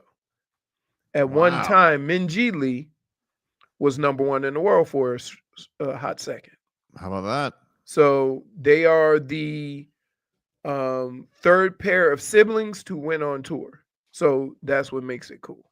That is cool. And if you pull up a picture of Min Woo Lee, I want you to imagine an Australian accent, and it throws you off. Oh, this is the guy you're talking about? Yes. Threw me off. Did But you do? I got a warning. I got a heads up because I saw his sister had the Australian accent too. So you see the picture, and I don't know what it is about that just throws you off. But yeah, they're Australian. My own though. Nope. Game bum. I mean game bum. Different bit. It fits various. Dear FPO. I come home on Sunday. Yeah. I grabbed me some food. This week it was Chicken Kitchen. Loved it. Take a shower. Get ready to sit on my couch for a full day of napping and sports. Oh, yeah. I had it all lined up. Little early golf. Then watch a little basketball. Back to the golf. Then more basketball. Panthers. Just full slate of activities with me sitting on my ass. Yep. Right? The power went out for 5 minutes. Then came back on for 2 minutes. Then went out for 30 minutes. Then came back on for a minute and a half. Then went back off. We did this for 3 hours. Now, I get it. It was torrential rains. But if you're having these problems now, what are you going to do when it rains every day?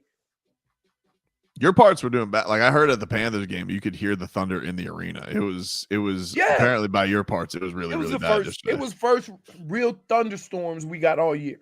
And it rained like 3 or 4 inches. But if we having problems with our electricity now, what are we going to do when rain season gets here and it rains every day or a hurricane comes through? So I don't want to see your pretty commercials with how much you're doing for energy. I don't want to see all that. Okay. Why don't you spend those resources in making sure we have power now? Counterpoint. I want to thank the people at FPL for a lovely weekend at the Panthers game. Naming Diana Tobin, Florida Power and Lights, Florida Panthers Teacher of the Month. And what a lovely time we had. Hey, and I know this could be a little, but feelings are feelings. Counterpoint. Right? Counterpoint. And when you first told this story, I'm like, man, how's this going to affect my game bum? How you feel? I don't know what to tell you. Different experiences. I don't understand. Like, they closed, this one little road that I have to get to my house. They spent like 2 months. All the roads were like closed because they were putting up the cement poles and got rid of the old wooden ones. Yeah. Right? The first rain of the year, everything goes into the crapper. I don't know. I don't know how they game plan that one, man. I'm like, I knew. He says that never happens. Earning point. I was quite pleased with FPL. It's like you feel a lot different about the things they have to overcome when they give you free sliders.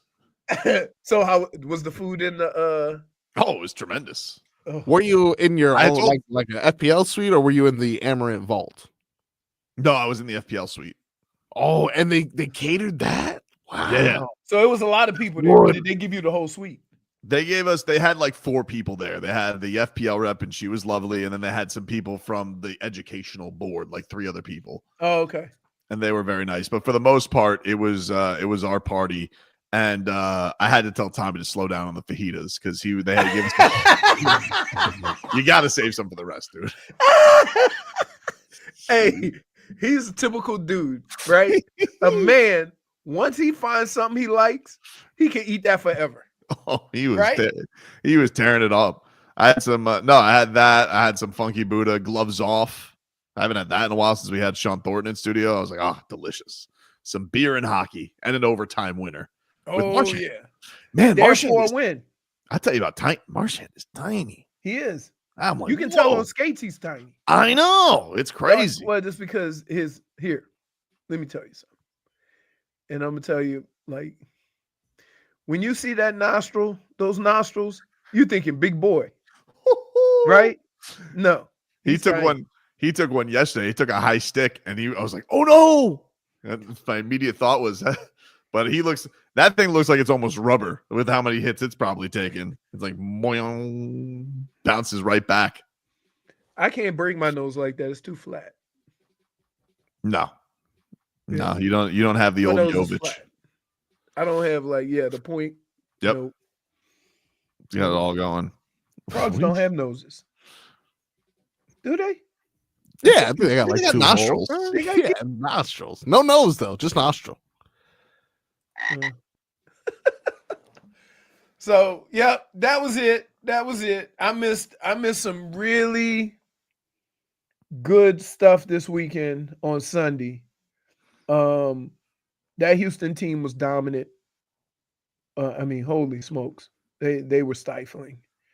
What Auburn did to Michigan State, same. We had a guy pull a Willis Reed, right? Locked out his knee. They couldn't tell whether it was his elbow or something. He locked it out. Mom and dad came down, went in the back, then came back like Willis Reed. But he was balling. I thought they had no chance if he wasn't playing.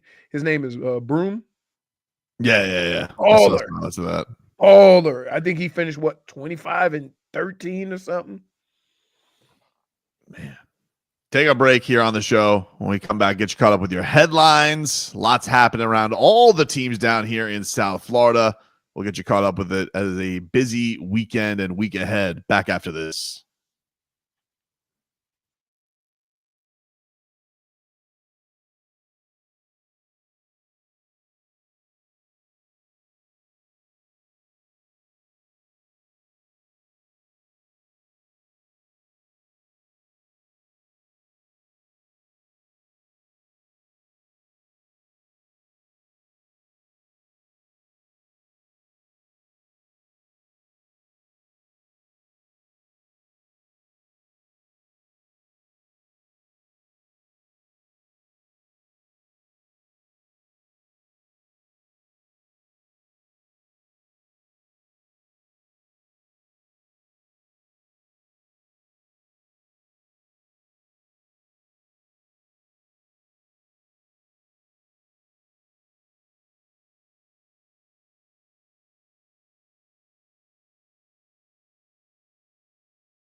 Welcome back, everybody. Tobin and Leroy here with you. We're streaming live on YouTube and Twitch, the channel Miami 560 WQAM. Getting some headlines here brought to us by our friends over at Doral Hyundai. At Doral Hyundai, choose from over 1,300 new Hyundai miles in inventory at the Tucson, Sonata, and Palisade. Remember, when it comes to Hyundai, the great deals are at Doral Hyundai. The Miami Heat's back on the hardwood tonight against the Washington Wizards. It's a 7 o'clock tip-off from our nation's capital. So you'll get a Solana and his coverage starting at 5:45 tonight. A little early preheat, as the Heat will try and win their 5th in a row. They have won 4 straight after losing 10 straight. Only their second 4-game winning streak of the season. Woo! By the way, there's been no there's no grounds they've gained either, because the Bulls are on fire as well. I think the Bulls finally just lost. And, you know, as Schmeathan points out, where's your lottery ball machine now, Chunky? First of all, Schmeathan, jeez, very mean. And I know you're trying to bait Leroy, but, you know. Not going to work. The answer is, let it's me back tell in the you. studio. I'll see you tomorrow. Hey, let me just tell you. Being out on these streets in South Florida, going to Publix and Walmart. Whoo. Oh, I know the place we're going to have ourselves a good old time. And it's going to be at Doral on Thursday for Live. Because outfits. Oh, yeah. Outfits. Good luck. Good luck. Your next test with the Lord. Hey, I'm getting tested every day. Like, I'm telling you, I go into Publix and I'm like. We have a tweet here from Ira Winderman as Heat Shoot Around is wrapping up. And he says, Jaime Jaquez Jr. said he is looking into the possibilities of seeing his sister and UCLA play in the NCAA Tournament Final Four in Tampa on Friday, with the championship game on Sunday. The Heat are at home and off both of those days. Listen, even if He's been off for the last 3 months. Go ahead. Yeah, dude, I don't think anyone's going to quit. Yeah.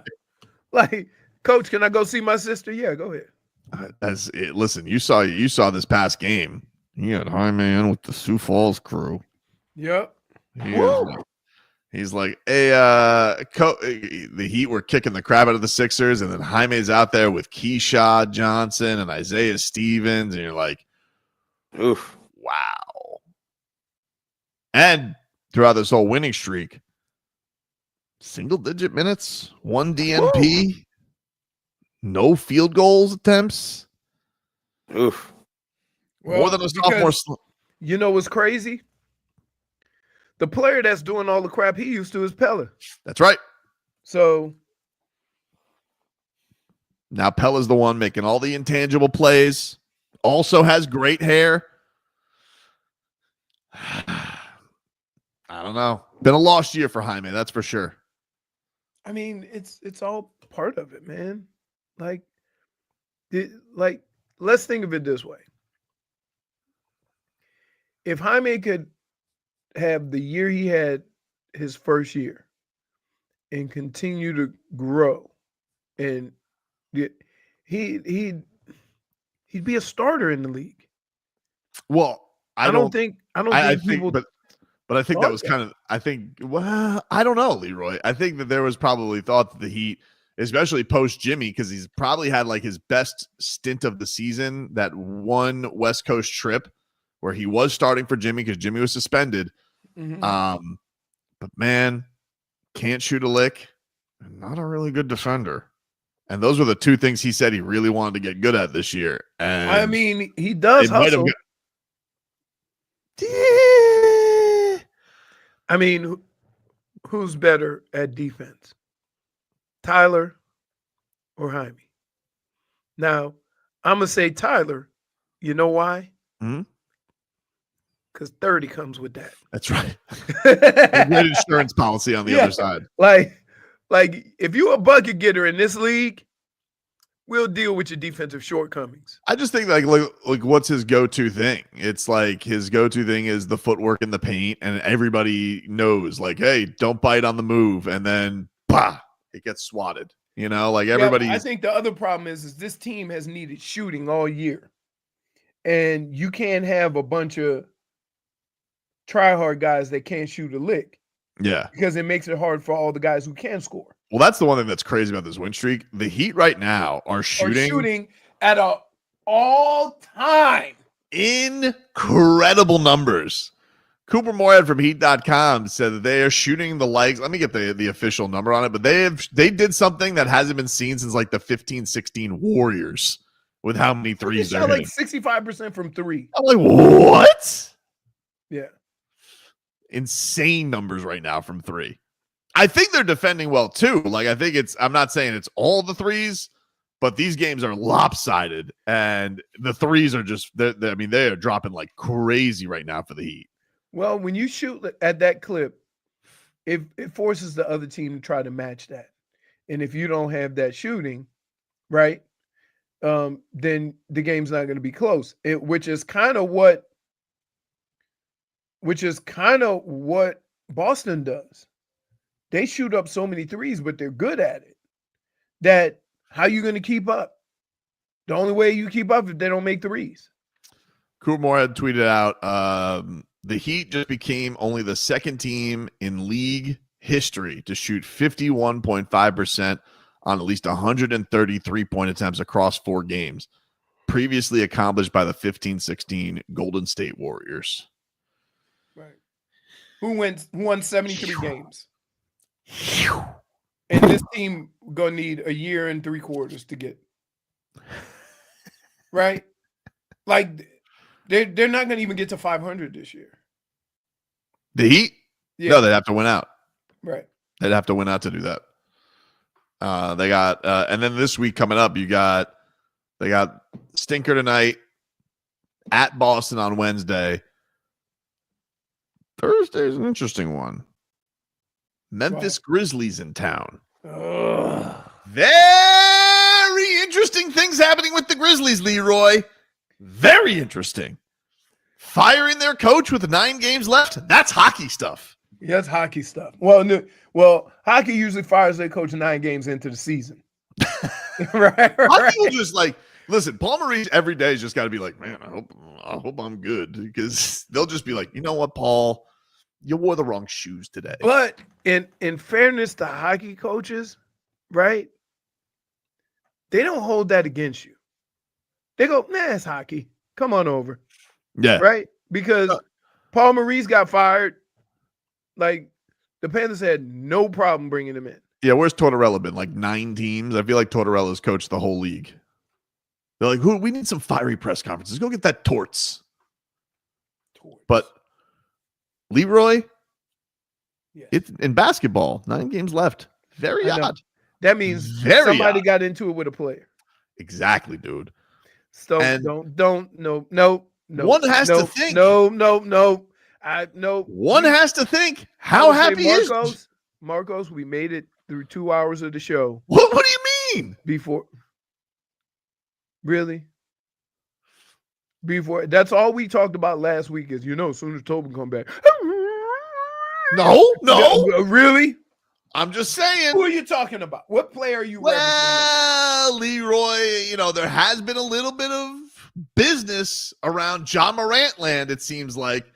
You remember it was thrown out earlier in the year. They're like, we got to keep your eye on this John Morant. And their big bad GM's like, we would trade John Morant for everybody. So, they tried to make it like, oh, we're not going to trade him. But then all of a sudden you fire your coach at an unprecedented time. And all the reports are John Morant hated the system, took the ball out of his hands. And now everybody's saying, is John Morant even really the leader? Jaren Jackson Jr. is the leader. Hey, we love Triple J. You think that's going to be any different than the Heat? The Heat ain't just going to give him the ball. Oh.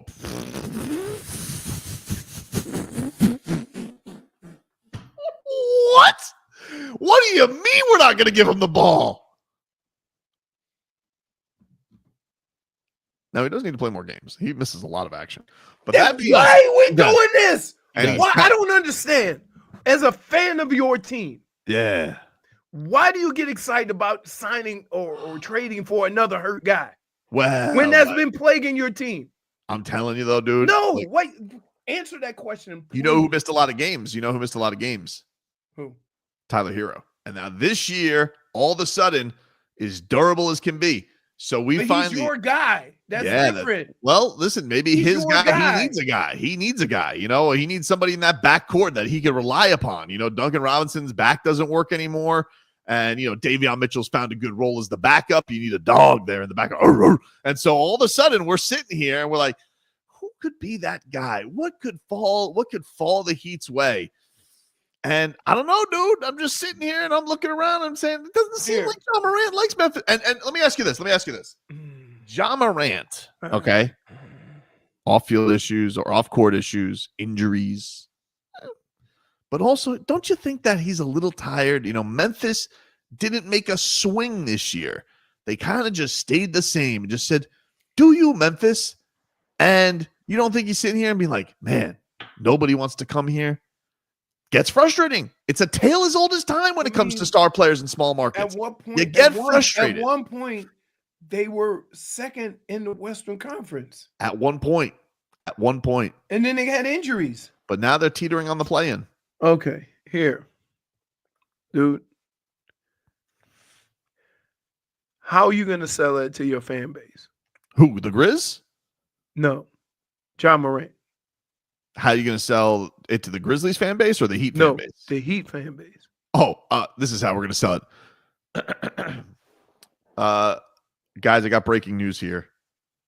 I'm doing a bit here, by the way, everybody who's just tuning in. I'm doing a bit. I know. It sucks. You know what? You know what sucks in life? That now you got to put out disclaimers. I'm doing a bit. If you're tuning into your car, this is a bit. Shams Charania just tweeted out, the Miami Heat have acquired Ja Morant. Wait, no. Wait. See, hey. For what? For what? For Listen, what? We don't have to get into the details right now. See, okay. You're getting bared down on the wrong things, my friend. You're getting bared down on the wrong things. Okay. So how do I sell it to my fan base? Yes. I just did. No, you didn't. I just because did. Then, okay, I'm going to be fan base. Hey, hasn't what plagued this team for the last few years is injuries, and we just signed a guy who plays less games than any of them? What are you, Peter Bendix's intern? Let's play this. Is this for percentage? I'm not the only one. Yeah, okay, dude. People like give me one, dude. Give me one Heat, unless we're trading Colel, which we're not. He's untouchable. Give me one Heat fan that's going to be upset that they trade for Ja Morant. And he's out for the first 30 games? Zero. And he misses 30 games? I'm talking about you. That's not what you said. I said, sell me on. You said that, how do I sell the fan base on it? And the way I sell them on, it's Ja Morant, baby. We got Ja, and we got Tyler, and we got Bam, and we got the warehouse. What else do we need? And Alec Burks on the mini. What else do we need? Wiggins. Oh, that's right. We have him too. I forgot because he barely plays for the Heat. But when he does play. Oh, when he does play. Unless we got to trade him for Ja. So you would be fine with that. So you would be fine with going from an excellent wing defender who can guard the three-point line when you got to play against the Boston Celtics, who are all giants. And your solution to that is, let's go get Ja Morant. Here's the thing with the Boston Celtics. Everybody knows the Boston Celtics party time's over, okay? Because literally the bill is due, and that's the luxury bill. They can't pay everybody. They're going to have to start snipping payroll. Don't be surprised if Jaylen Brown's not on the Celtics next year, Leroy. The party's over after this year. They just sold for $6 billion. So let me ask you this.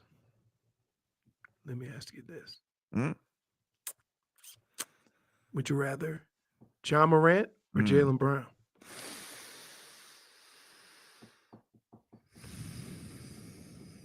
Ja Morant, more fun, can dribble. There you go. There you go. No. Come on, dude. You tease me. Dear God, I wasn't going to say it. Not gonna say it. It was hilarious. I just chuckled to myself. We know what you thought. So let me get this straight. Yeah. You think having John Morant is a better option than having Jaylen Brown because he's more fun? Do you want to win or do you want to have fun? I want to win. So I ask you, which one of those two players helps the Heat win? Interesting question. So you're saying we bring in Jaylen Brown, who had a great run last year. I thought, everybody was so mad at him because, he's better than Jason Tatum. And everybody was like, their sweet baby Jason Tatum didn't get the shine he deserved. Who was disgruntled that his teammate didn't end up with the finals MVP. Anyway, a long-winded way of saying this is what I would say. What helps us win right now are dunks, dunks, dunks, dunks, dunks, dunks, dunks, dunks. Da da da da da da! Can I just tell you, there are moments like this. Where you just don't get it. What do you mean? Jaylen Brown's a better player. Overall, yeah, I would say so. So don't better players make your team better? Here's the thing, though, dude. He's a better player, and he's been on a better team, and good for him. But he also has his shortcomings. Can't dribble. Got a bit of a toot on him, right? A little bit of a know-it-all, it seems like. In his feelings. He's really smart. He's really smart. I understand. I understand. He went to NASA or something like that? Space camp? Here's the thing, though. He can go study the air. I'll worry about John Morant flying through the air, dude. That's what dunks.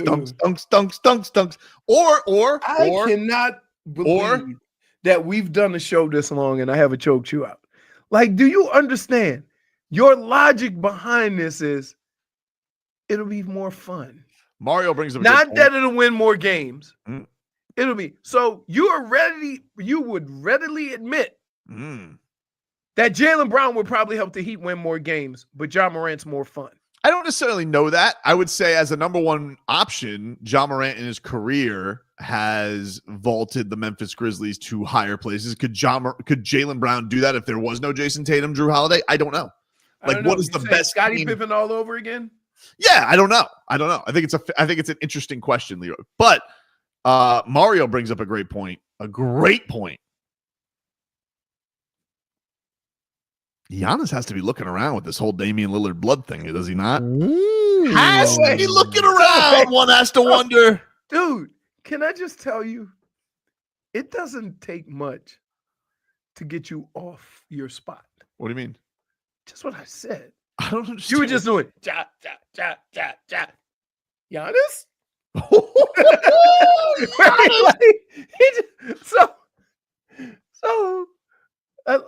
Okay. So clearly Giannis helps you more. Oh, okay. Yeah. But your weakness is not with that line. It's up top. Point guard, scoring from the 1 and 2, right? So if you brought Giannis in and still had the same people in Tyler and who would you put at the 2? Good question. Davion or Scary Terry. If you have those same guys in that same rotation, Burks. Something tells me it's not going to be Scary Terry. Burks, who has been lighting it up, by the way. Man, has he? I like how Spo's also used my term on him. No, stop. He has. He's been saying what I've been saying a long time about Alec Burks. What's First that? of all, put an S on the end. What? I know somebody else named Alec. It's Alec. That's his name. I know somebody else named Alec. And for the first 2 months of me knowing the guy, the kid, I would call him Alex. He said it's Alec. Put an S on the end. What I've been saying from the start of the season is that Alec Burks is a pro's pro. And finally, Eric Spoelstra has co-signed that, referring to him as the pros pro. And I just appreciate it, you know. I just don't understand that you could have all these like hot takes and I've been on this guy and all this. But then you say, I want him because it'll be more fun. Yeah, dude. Not because they'll win more. Or Zion. Oh, so now we had another guy into or Zion. You know, first Zion of all, would be fun too. Zion and Ja have the same things in common. Dunks. Two things in common. You go to the other one I'm going to talk about. You know what I talk about. IG ass models? Nope. I don't know about how much Zion Williamson has a propensity to shoot games firearms. Played. Oh, that has been an issue. That's fair. That's fair. So if you look at this team and what has plagued this team over the last 2 or 3 years, you're going to go and sign some other injury-prone players? It makes no sense. You got to risk it to get the biscuit, dude. I don't know what to tell you. There's no risking. I'm not risking because that comes with 40, 50 million a year. Every basketball player comes with risk of that. We have that right now with Terry Rozier. Okay, then if that's the case, then I'm going to go with somebody who plays. If I'm going to spend 50, 60 million on a player, right, then I'm going to go with a player who I know is going to give me games. Because that's what you've been missing the last couple of years. Games played. Heat Colt says Giannis is like catnip for Tobin, but not as much as a meatball sub. I love a meatball sub. Now you got him as the cat. Who's that fat ass cat? Garfield? Garfield. He likes lasagna. Same family. Take a break. Take a break. Back with more for this. The Heat wind up the month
myself a real good time.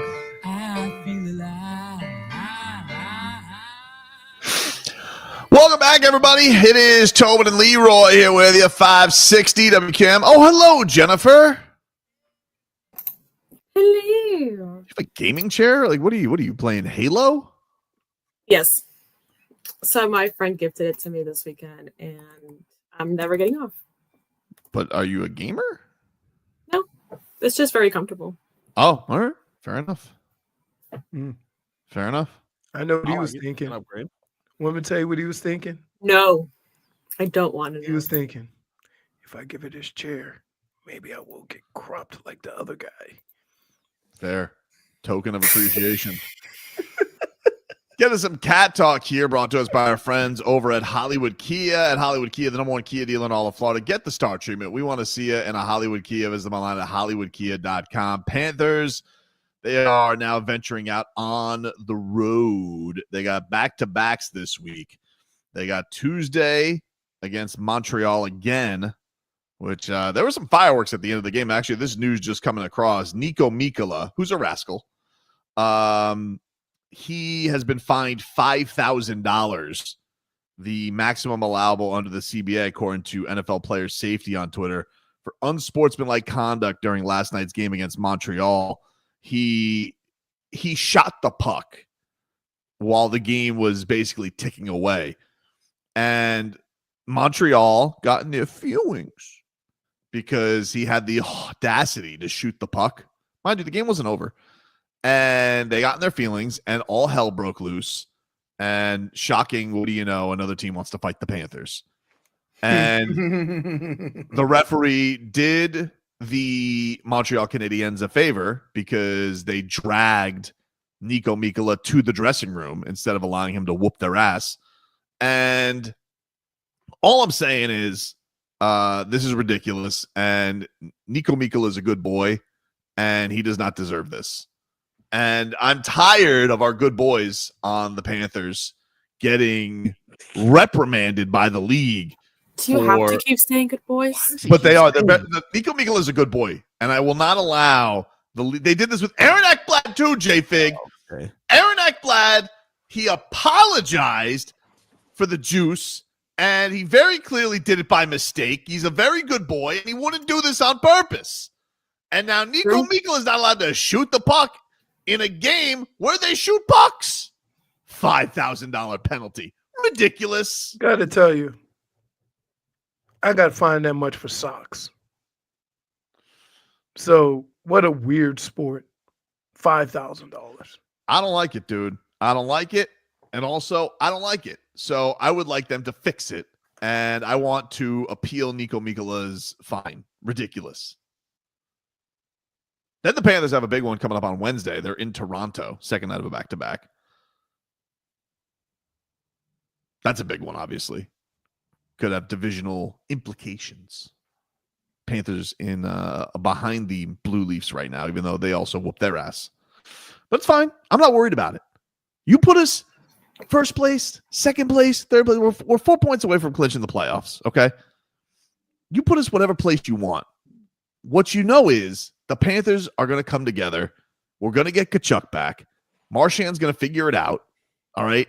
And he seems like he's doing pretty good at it already. He was doing good. You know what was noticeable? I felt like in the overtime when there was only 3 guys out there, it seemed easier for him. There was a little bit yesterday of getting everybody working. It's game 2. It's game 2. No Panthers fan in their right mind could actually have worries right now with all this coming together. No way. No way, no how. But I will tell you one thing. I'm not going to stand for this league bullying our players, which is what they've been doing. Because they're good boys. Because they're good boys, Jennifer. I mean, you have guys on the hockey team that literally started a fight 2 seconds into a game. That was deserved. Okay. That was just being an extra good boy. I don't know what you're trying to say there. Do good boys stand up for their teammates, or do they not stand up for their teammates? You tell me. It's very logical. Like, what do you think you're talking to Tommy? Tommy, is that a good choice? Exactly. Was what Niko Mikkola did a good choice? Maybe not. Was it worth all of the Canadiens getting in their feelings about? No, they're being sensitive. Fire a puck down the. Oh, how dare you do that? Punting. Ridiculous. Anyway, Matthew Tkachuk, he got some work on the ice. Paul Maurice said, this is from the Miami Herald's Jordan McPherson, that he was, quote, out there touching pucks. Likely out at least another week before taking part in true conditioning. He said there's no conditioning to it because he's not there yet. You could do off-ice things to try and mitigate some of the conditioning losses, but he is going to have to get into significant skates here. But they do believe that they are still shooting for him being back for the playoffs. So we will, but it's good news to see him out there doing something. Can I admit something to you, Tobin? Yeah. I may or may not have asked Doug Plagans while you were gone his opinion on the Utah ukuleles. And? I do not think Doug Plagans will be joining us in the future. Well, no, he will. You know why? He was very nice about it. I brought gifts. Oh, yes, that's right. I tricked him. I also tricked him. I threw in I know he has a love for collecting sports cards from the 90s specifically. So I asked him if he had a couple Leroy Hoards in his collection. They agreed to make an exchange, and that potentially saved Doug Plagans from appearing on the show. So he was very offended that you picked the ukuleles. He thought that was stupid. Offended, but I don't think he was a fan of my silly sauce. He was worried. Put it this way. We couldn't see him. Did you do the sound? He was giving the sound. He did the sound, yes. I thought it'd be better. Yeah, if no, I did. You know what Doug Plagans said? Mm-mm. Did you guys ask him about calling fights? Yes. Well, that was the first thing that I mentioned. That reason why we wanted to talk to him is not only is he a great play-by-play for the Panthers, his ability to call these fights has really become one of the staples of our show. It's really good. And here they go. Like, he's just like... I was trying to tap into my Doug Plagans when I was calling the fights the other day. I was like, how would Plagans do this? So were the fights good? Is it different? It was amazing. Every fight got ended in like 3 seconds. And then the ones that didn't were like, they were the two heavyweights. I thought they were going to die after a round, but they kept just throwing bombs at each other. And because the rounds are only 3 minutes, like these guys are able to kind of reconvene themselves. And then like at the end, he's like, one of them tries to do the Max Holloway point to the ground, but they were pretty tired of throwing by that point, but they tried. So wait, so the 3-minute rounds, is that the same as boxing? Yeah. But they only do 3 rounds. Yeah. So it's like Olympic boxing. Hey, what? Olympics, they do short rounds and it's boxing rounds. It's just smaller gloves, and you're allowed to. You could do grounded pound, elbows. You could do elbows. The elbows was crazy, dude. I saw the grossest elbow in Andre Arlovsky hit this dude Terrence Hodges with an elbow, like, and just immediately started spouting blood like a faucet. It was crazy. It was awesome though. Great sport. Looked like you had a great time. It looked like a great event too. Like it didn't look like, you know, your startup event that you'd expect a couple. It was so hit. It was at the hangar in Coral Gables. Yeah. It was like 1,000 people there, dressed to the nines. They had the ring. It looked like a damn dock. It was so cool looking. And then the fights just flew by. Bang, bang, bang, bang. They were fast paced. And then you saw some crazy knockouts. Especially one guy who was breaking the rules at one point. Our boy Yuli was fighting, and the guy tackled him. And I'm like, you're not allowed to do that. I saw that. How did Yuli, like, did he end up? I didn't see that's the only fight that I was kind of. They stood to their feet. He knocked him out. What do you mean he was pissed? That's great. That's great. Oh, you want to hit people in the head with garbage cans? Like, yeah, that doesn't seem like a guy you really want to piss off, right? Yeah. Jay Gatto says Yoel Romero's a dog. Yeah, I saw Yoel Romero knock out a guy who was 6'7", who had the most gigantic red shoes. I said on the broadcast he looks like Ronald McDonald. Is that what Mike Perry enjoyed? Is that your silly sauce? Mike Perry enjoyed that very much. Mike Perry was having a good time. He was eating charcuterie as the broadcast was going on. Oh, see, you can eat and work. Well, I thought you were going to say something different because you don't like charcuterie. I don't know.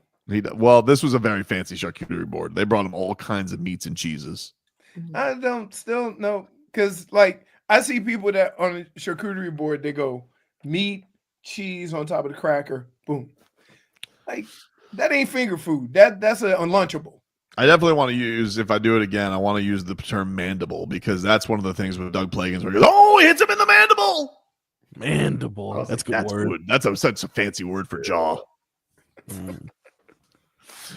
Take a break here on the show. Mix things up on the other side. Back after this. Here's the truth.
Welcome back, everybody.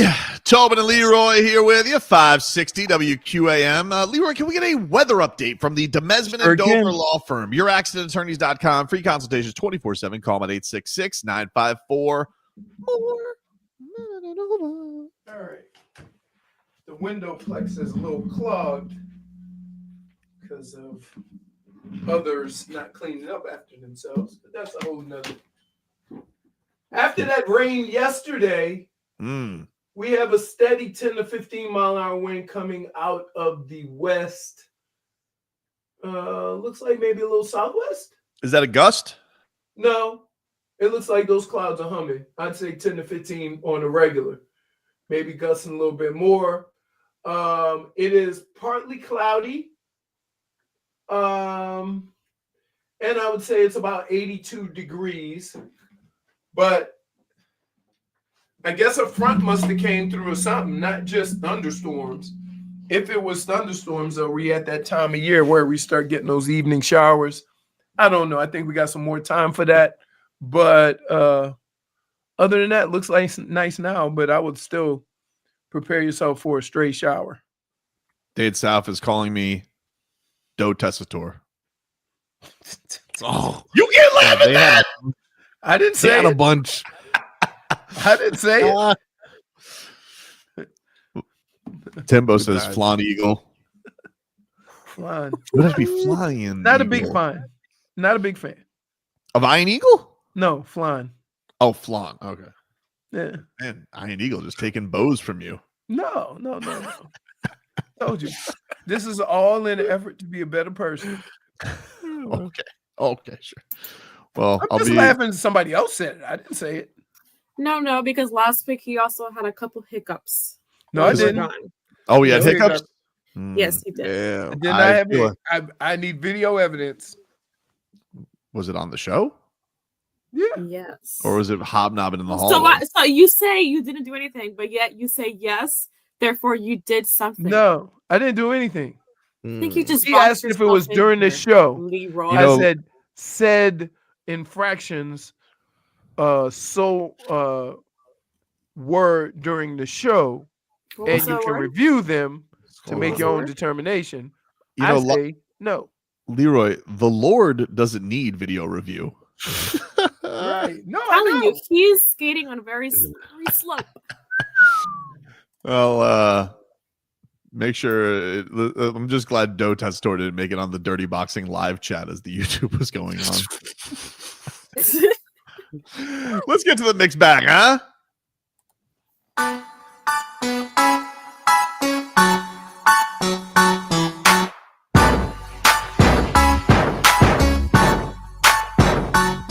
The mixed bag is brought to you by King Toad Baiting Season, keeping us all up at night. Thunderstorms tonight too, so be careful. It'll be a loud night. Ladies and gentlemen, I'm gonna punch you in the face. What? That's right. Anyone can get it, dude. I am hype after watching basketball yesterday, surprisingly. Quite a bit of scuffles across the NBA. Let's bring you the first. Well, I don't know what chronological order they happened in, but I'm going to bring you one of them right now, and that was between Kevin Durant and Dillon Brooks. Not sure if you had an opportunity to see this, but of course, everyone's favorite Canadian annoyance, Dillon Brooks, going at it right here with Kevin Durant. Now he's fighting, yelling, exchanging words, which eventually landed him getting ejected. 2 technical fouls for him, 1 technical foul for Kevin Durant.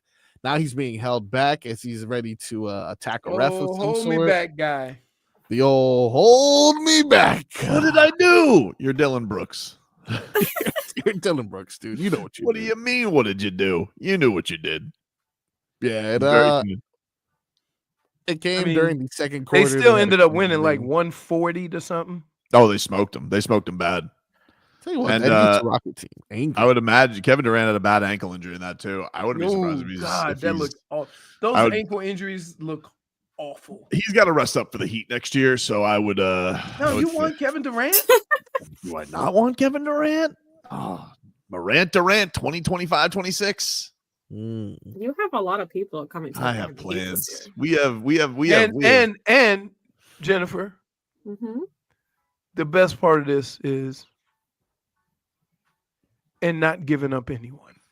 Oh, of course. Yeah, you won't give up the list either. No. Here's why. Because I know exactly how you rat bastards work, which is remember what he said? He would trade Niko for John Morant. And then you're going to bring it up to Niko and media.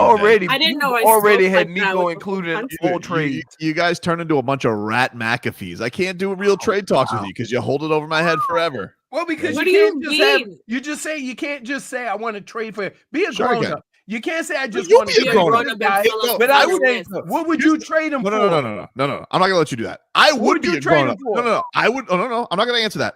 I would be a grown up if things weren't held over my head like a guillotine for the rest of my life. Because that's how you're gonna do. You wanted to trade Niko for John Morant. You wanted to trade Tyler for Damian Lillard. If you were an adult, you would accept that because it's exactly what you said. No, if you guys were adults and you would actually trade something to get something, No, then we're we could have just conversations like adults. But We're you not guys, talking about whoa. you're a bunch of trade talk toddlers. That's what you are. And here is the problem, okay? And here's why this seems so one-sided. We don't ever come to the show talking about all the trades that we can make, all the players we want to bring into the team. You're the only one that does that. Because you have close minds. Wait. So if that is your solution, you need to give the whole solution. I would say, hey, if I said trade for Zion or trade for this guy or trade for that guy, and you ask me, who are you going to include in the trade? Then I would feel like I'm obligated to come up with an answer. Do you? Because the same you have literally the same answer anytime I bring up a trade. It's literally he doesn't play enough. Like Yes, we don't even get to the revisionist history. Hold on, you don't even get to the mechanics of it before you're like, I don't like it. He doesn't play enough. Yes, like, that's you. I'm scarred. Give us the mechanics. I'm scarred from all of the stars. Wait. I'm scarred from all of the stars of the Heat sitting next to Spo for half the year. I'm scarred. So the last thing I'm going to do is bring another guy that could possibly do the same thing. Sorry. You're a trade Grinch. J-Fig's a trade toddler. And Marcus is just a stool pigeon. Okay? I can't deal with these talks now with you he's guys. catching You have no strays. fun. Right. You have no fun. Anything. Wait. First of all, Marcos Professionals don't have fun. Marcos is the only one that defends you.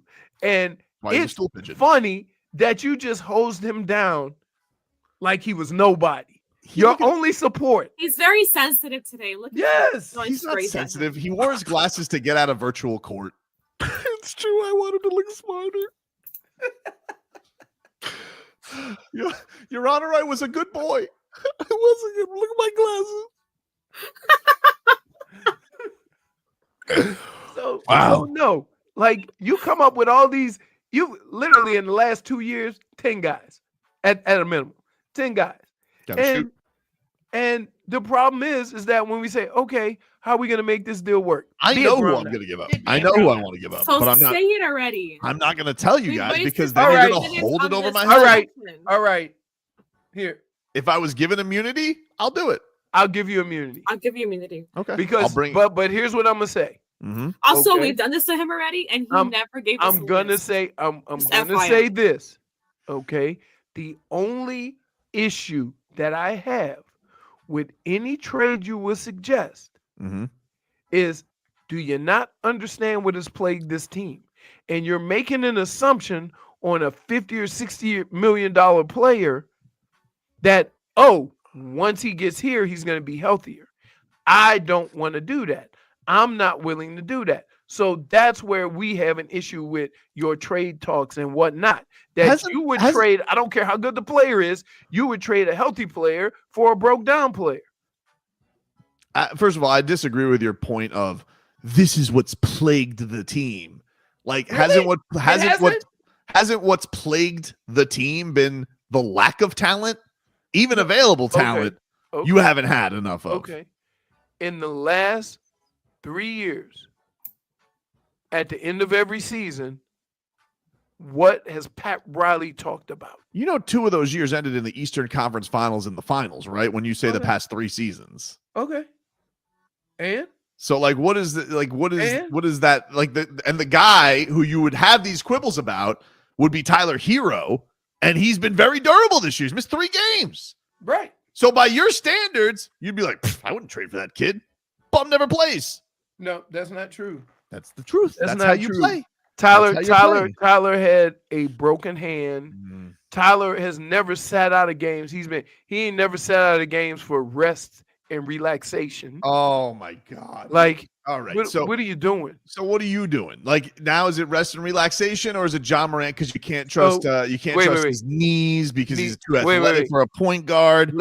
Kevin Durant's too old. There's no perfect player for you. Real talk. So if I gave you an opportunity to swap Tyler for Ja, you would take Ja. Now, this I'm not saying you like one more than the other. I just say you think that Ja is a better player. No, I want to pair them together. Why would I trade Tyler for Ja? Okay. Now, who's going to play defense? Who? Exactly. Bam and Khalil, dude, in the back. Oh, all over? To the guard 5? Yes. And then we're going to throw Pella in there when we have to, and he's going to get in there and get after it.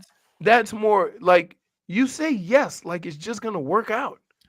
And you say no, like it's never going to work out. Like that's you. You're literally doing the same thing, but the opposite. Wait. No, let me clarify. I'm not saying it's not going to work. I'm saying based on where this team is, I'm not taking a chance of it maybe working or not working on an injured player. Meandering in mediocrity? Where are they? Please do tell. What are we risking? What are you risking? What are you, a parent? If you bring in a player that doesn't play enough games, you're in the same spot.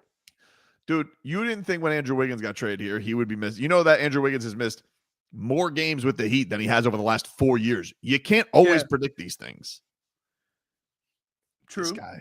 True. But Marcos, I'm sorry that he interrupted you. What else do you have in the next bag? Very rude of him. God. Very rude. He doesn't want to talk to you. You threw him in the mix too and ran over him with the bus. Now you want to say I'm sorry? Too late. I hate when my parents fight. Just listen. I'm sorry that he's saying this and interrupting your segment. So no problem. I just want to show you guys another fight anyway. That was a great fight yesterday. That was a good one. Now that was a good one. This was between the Wolves and the Pistons. Of course the Pistons were involved. I love it. Fight. Nobody's shocked for sure. I think the Pistons are I think the Pistons are the most likable team in the league. I really do. Really? They fight everybody. They're so scrappy. They tripled their wins from last year.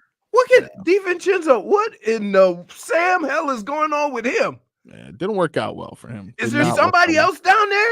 Well, it's because Ron Holland wants to fight everybody, and Ron Holland baits everybody. Oh, no, there's another guy. See, I told you. No, they're over Nas Reed. Even the guy they were going for. They were going after Nas Reed.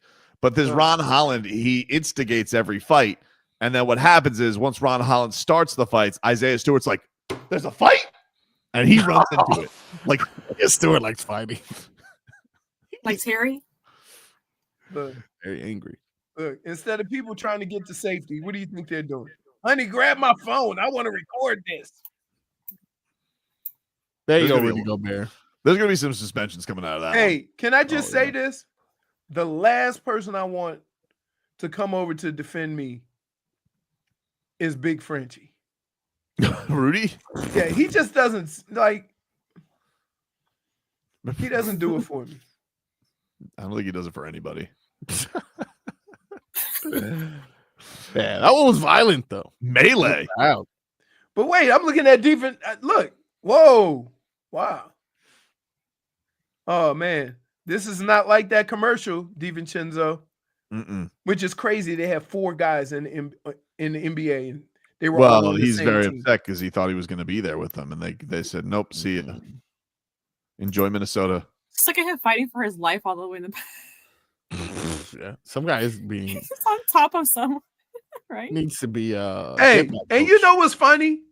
Look, why the coach grabbing the guy in the back of the pile? Go get the ones fighting, dude. I think they all got. It does feel like they all got tired by the middle of this. Like, this is going on a long time. Oh yeah. Oh man, we'll take a break. Final hour coming on up. See if these guys grow up a little bit. Wow. Back after this. WQ.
Welcome back, everybody. Tobin and Leroy.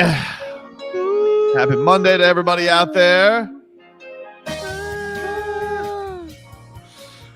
Let's get the headlines brought to you by Doral Hyundai. Doral Hyundai, choose over 1,300 new Hyundai miles in inventory like the Tucson, Sonata, and Palisade. And remember, when it comes to Hyundai, the great deals are at Doral Hyundai. We'll get to some Mike McDaniel here in just a second. Got him talking about the whole Tyreek Hill situation. So we'll hear from it's off season, man. Don't you have to like kind of? It's not off season. Proper, like I NFL never I stops, know it's dude. not off season. I know NFL never stops. Okay, but with guys like Tyreek, the issues are the issues. All this other stuff is just, do you just not even pay attention to it? Like, who cares, right? Anything that the Dolphins are going to do with Tyreek Hill have already been determined, I believe. There's nothing he can do or say to this point that would say, let's get rid of Tyreek. So if they were thinking about trading him or are going to trade him, it's already out there. They're already working on it. There's nothing he can do to like all of a sudden say, okay, this is too much. I don't think there's nothing that he can do that would be too much. But you know what I mean. I do think that I felt what you were feeling, like, hey, the worst of it's probably over, but it does feel like it just takes a matter where it's always a thing that's going to linger. And the thing that I guess I worry the most about with Tyreek going into this year is we've already seen it's great when he's breaking records and it's great when you're winning. But if it does have sideways or there's adversities to go through this year, and I know that he did play through a wrist injury this year, so props to that. But we've already kind of seen, all right, he's maybe looking at the way out. Like he mentioned last year, the whole press conference, it did cross his mind whether it was emotional or not. And so I don't think it's a big deal necessarily to come back. But then you wonder about the next time something goes wrong, what is the reaction going to be? Like, is he gonna stick through it? So you're saying that the history of one's past should just make us aware of the future. Not saying it is going to happen, right? I think it's just one of those things that you got to wonder if you're the Dolphins, especially with the situation of Tua. That's the other thing. I do with the injuries. Yeah, but it's not the injuries because it's like it's not a case of like, oh, he's definitely going to get hurt. It's one of these things of if things go wrong, and you already saw last year they kind of were going away from a whole Tyreek-centric offense. Like they were going more to Jonnu Smith. They have Jalen Waddle. He is the age that he's at. Like football just kind of goes through these natural progressions. It's not just necessarily just a pattern of durability. Think about this. And here's what, over the years around football, all the disgruntled wide receivers, you want to eliminate them from the game early. So you put all your resources in to double them, to stop them from getting off the line. And then in the second half, you don't have to worry about them. Now, the great ones, it's just a bump in the road. Eventually, they're going to get theirs. There's certain guys that go into it like that, hey, they might double me. They might put a man over top. They're going to do whatever they can to eliminate me early. But if other guys start making plays, they're going to have to get off of that. And then I'll then I'll do me. I think what has happened to the Dolphins is that for reasons I can't explain, they didn't put any pressure on the defense down the field. And Mike McDaniel pretty much said as much as where, yeah, I kind of, whether it was offensive line stuff or whatever, he tried to combat it by getting rid of the ball quick. And so that eliminated Tyreek. I would say this. You don't ever want your best players eliminated because of what you do. Always make it what the other team does. Make the other team have to defend your weapons and then adjust accordingly. All these coaches that try to outsmart football and say, oh, this is what they're going to do next, so I'm going to beat this before they get to it. Right? At some point, you got to realize you got some of the best talent on the field. And no matter what they do, your guy can beat their guy. And so that's usually where the disconnect comes between coaches and players. And remember, they had the Randy rule. Randy rules, we're going to throw it 10 or 15 times to him, even if he's double or triple coverage. And guess what? He would go get it. So because there'll be one that breaks through, and it just felt like the too deep thing just got to McDaniel's just like, well, it is what it is. Right. Like you can't.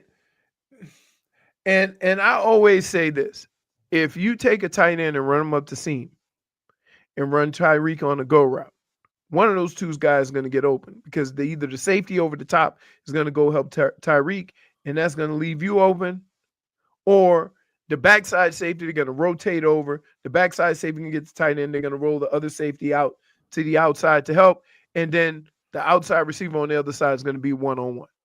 So even though they're running cover two, it doesn't mean that you don't have plays that can defeat it. It just means that I don't want there to be a situation, and this is what happened last year, that bothered the hell out of me. Before they even defended you, you were already combating what they could do and put yourself in some terrible situations. Make them stop you. You had the highest powered offense in the league, right? They got to come to you. You don't have to adjust to them.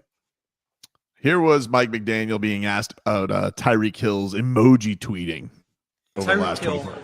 Posted on social media what appeared to be a peace out emoji in response to a post suggesting he could be traded. Have you spoken to him about this? Whoa.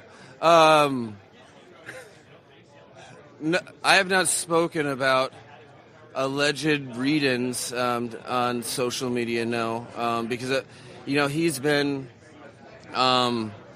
he's definitely been a face within our building in the time period of end of season before phase one starts. He's been in the building more this year than the other years combined.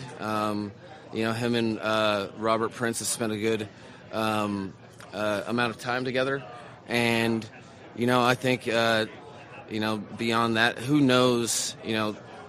Tyreek's known for whatever antics on social media. He's entertaining and whatever.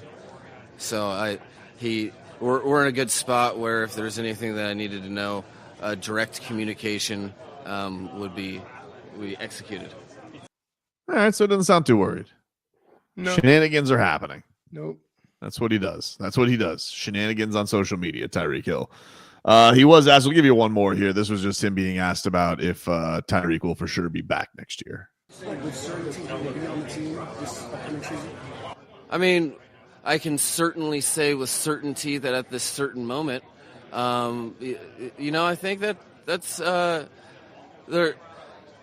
A lot of things can happen in the National Football League. So you throw absolutes out there, and then I'm hey, you said this. I mean, but yeah, we are fully planning to move forward as a better version of our relationship with Tyreek and the Miami Dolphins. So I have no reason to think otherwise. There you go. Mike McDaniel earlier today at the NFL meetings in Palm Beach, throwing as much cold water as he can on it. We'll take a break. But before we do, Leroy. Yes, sir. You know who's great with cold water? Fancy golf courses. They're very good with cold water. They got sparkling water, regular water, fancy water. Or if you have the Blue Monster, water all over the place. Mm-hmm. Guys, we went last year. It's a blast. Got me some hats. I got to check out the new merch. There's merchandise tents everywhere. We know you like to party. We know you love to golf. So just come over and watch it live, baby. Trump National Doral, April 4th through 6th. You know it's at the Blue Monster, and they're going big. Join some of the greats of the game and John Rahm, Bryson DeChambeau, Brooks Koepka, and more. But not like regular golf. They have huge DJ sets, epic street food, and ska punk legend Sublime this year headlining on Saturday night. Grab your tickets at livegolf.com. That's livegolf.com. WQAM.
Um,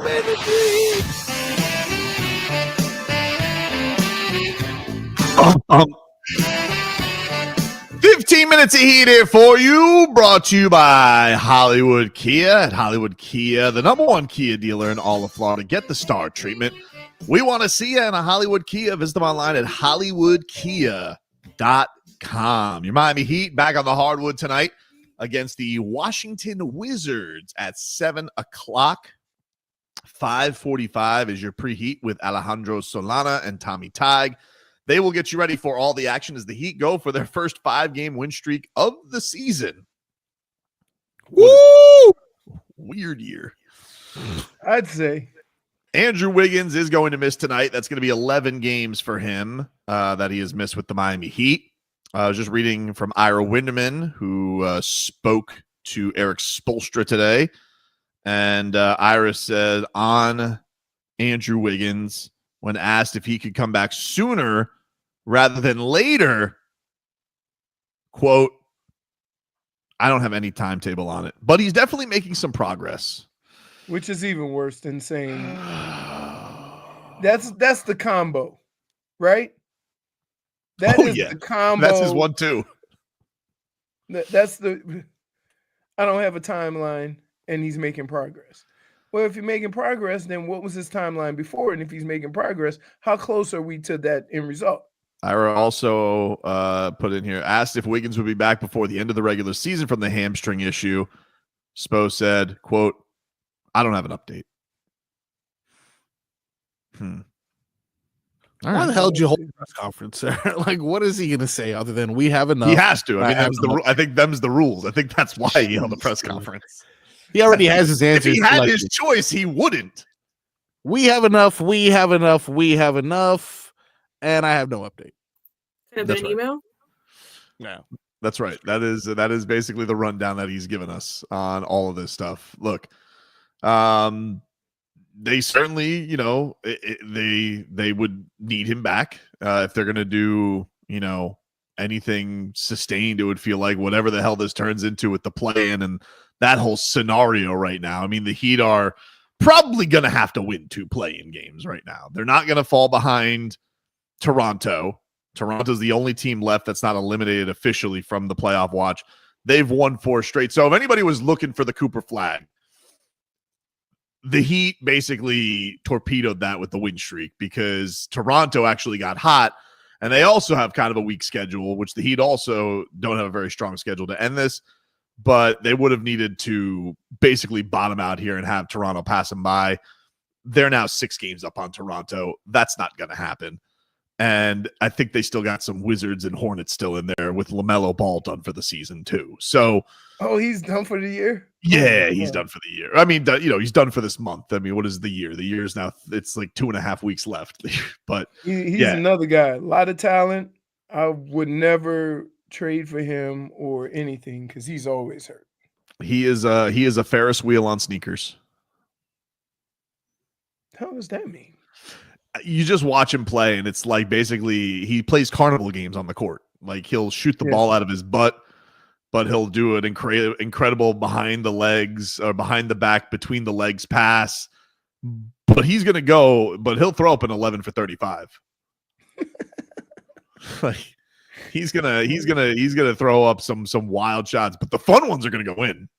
I loved when they say that's what they ask him to do. If he had more talent, they wouldn't ask him to. The Bulls and the Heat have the same record, but the Bulls have the tiebreaker. So technically the Heat's still the 10 seed. Orlando is 2 games up on Miami, and then you got Atlanta, who's 3 games up. So it's, look, the Heat, if they continue to play hot, I mean, they could get in a position where they only got to win 1 play-in game, and it scares the holy hell out of you because, you've lost 10 straight. You've won maybe 5 straight. Now you're going into a situation where you got to win 2 in 1 week, but they both got to be on the road. And, maybe this insane shooting pace that they're on right now dries up on the wrong game, and then you're out of the playoffs. But maybe you make the playoffs, and maybe you don't get that pick, and Oklahoma City gets that pick. And then, maybe Golden State, it's not crazy that they could fall back into the play-in. What if they end up losing 2 games? You know, like, and then you have no, you know, then they get in the lottery, and then you have no picks. Although I think theirs has to be top 10. I don't know. Things are very murky right now. Like, we're trying to be positive on a situation that hasn't been, and just let it play out. I like what they've done the last 4 games. But that's 4 games that we haven't seen in how many years? It's been a while. They haven't had a 4-game win streak since December. No, I'm talking about with the shooting. Oh, that's I haven't seen it in 10 years, basically. Right. So, like, you can always have that stretch, but at the same time, let's not think that this is gonna last forever, you know? Yeah, I will say the defense has played a lot better. Yes. And I think that the defense, you know, turning that stuff into offense. I mean, like tonight, you know, I think obviously TCB, the way they've been playing, you would hope you would take out a team that's actively trying to get Cooper Flag. Like, they're probably more interested in the Final Four than they are their actual games right now. Right. But I will say Pelle Larsson has been fantastic. Love watching him play. You got Khalil Ware on him, Frog Boy. Khalil Ware talking about his rookie classmate and how much he loves Pelle Larsson and how hard he plays. Oh, yeah. No, I love playing with Pelle, man. He's played with him in summer league. Got to play with him. You know, he just you know, he a dog out there. He may get a foul, but he gonna play hard. Yeah, that's him. If you were to just put Pelle Larsson into a nutshell, that's him. There is no question Pella's gonna get a foul. Right? Oh yeah. He gonna get his money's worth though. He's just so much, like, he just plays his ass off. He doesn't have that Duncan. He doesn't have that Duncan look, right? No. Right. No, but it was adorable because he really, like, he is a big time celebrator of when something goes great on the court. Like, he's flexing, or even when he's on the bench celebrating his teammates. Mm-hmm. And they tried to have him break down the huddle in the locker room, and they showed the video, and he's like, me? Like, he had no words. He's like, yeah, man, 1, 2, 3, heat. Like, what do you want to say? He didn't know what to say. He was caught off guard that he got to break down the huddle. Right. It was adorable. Wanted to pinch his Swedish cheeks. Great hair. And also handsome dude. Handsomer than Gabe Vincent. It's hate to say it. Yeah. And I'm over that stupid Max Strus hair. Like, enough of him already. Top it off already. He really thinks he is something, you know? Just an attitude comes with that hair. We get it. Maximus Strusis. We'll take a break. Play a little All Right. Oh, no. To close things out. The Heat wind up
Welcome back, everybody. Tobin and Leroy here with you. 560 WQAM. Take you guys up until 2. You missed any of today's show, you guys can get it on the Tobin and Leroy podcast and on the Odyssey app. Heat and Panthers are in the stretch run of their season. The NFL draft right around the corner. Got Canes, spring ball, spring game around the corner. The Marlins are underway. And we got everything else happening for you. Download the free Odyssey app and keep it up with our show and all the sports news. Make Tobin and Leroy your favorite show on the Odyssey app. My all right goes to baby Mr. Marlin, Griffin Conine. Marlins with 3 walk-off wins in their opening series, but Griffin Conine already with the catch of the year. And perhaps the moment of the year, because he hit a huge solo blast to tie things up on his dad's day, where he got inducted, became the inaugural member of the Marlins Hall of Fame. Teal jackets, by the way. Mwah, on point. Love it. Nice job, Shermanator. Got that one done. I'll give you props. Props where props is due. Do the Dolphins have teal also, don't they? Yeah. Yes, theirs is aqua. No. It's a darker it's a darker shade. It's not the same color. Completely different. Dude, first of all, we're men. We don't have nuance in colors. You never go to the... That's not true. Really? If you go to a Home Depot and you go to the paint section, if you picked up an aqua and you picked up a teal, they would be different. We're not okay. Sure. Paint is a different color. Not to be confused with turquoise. But I'm saying that it's just a color. If we're in the streets and you go, that's not teal, it's turquoise. Yeah. Immediately taking your man card. I don't understand what does it lean towards mint? Is it more of a mint?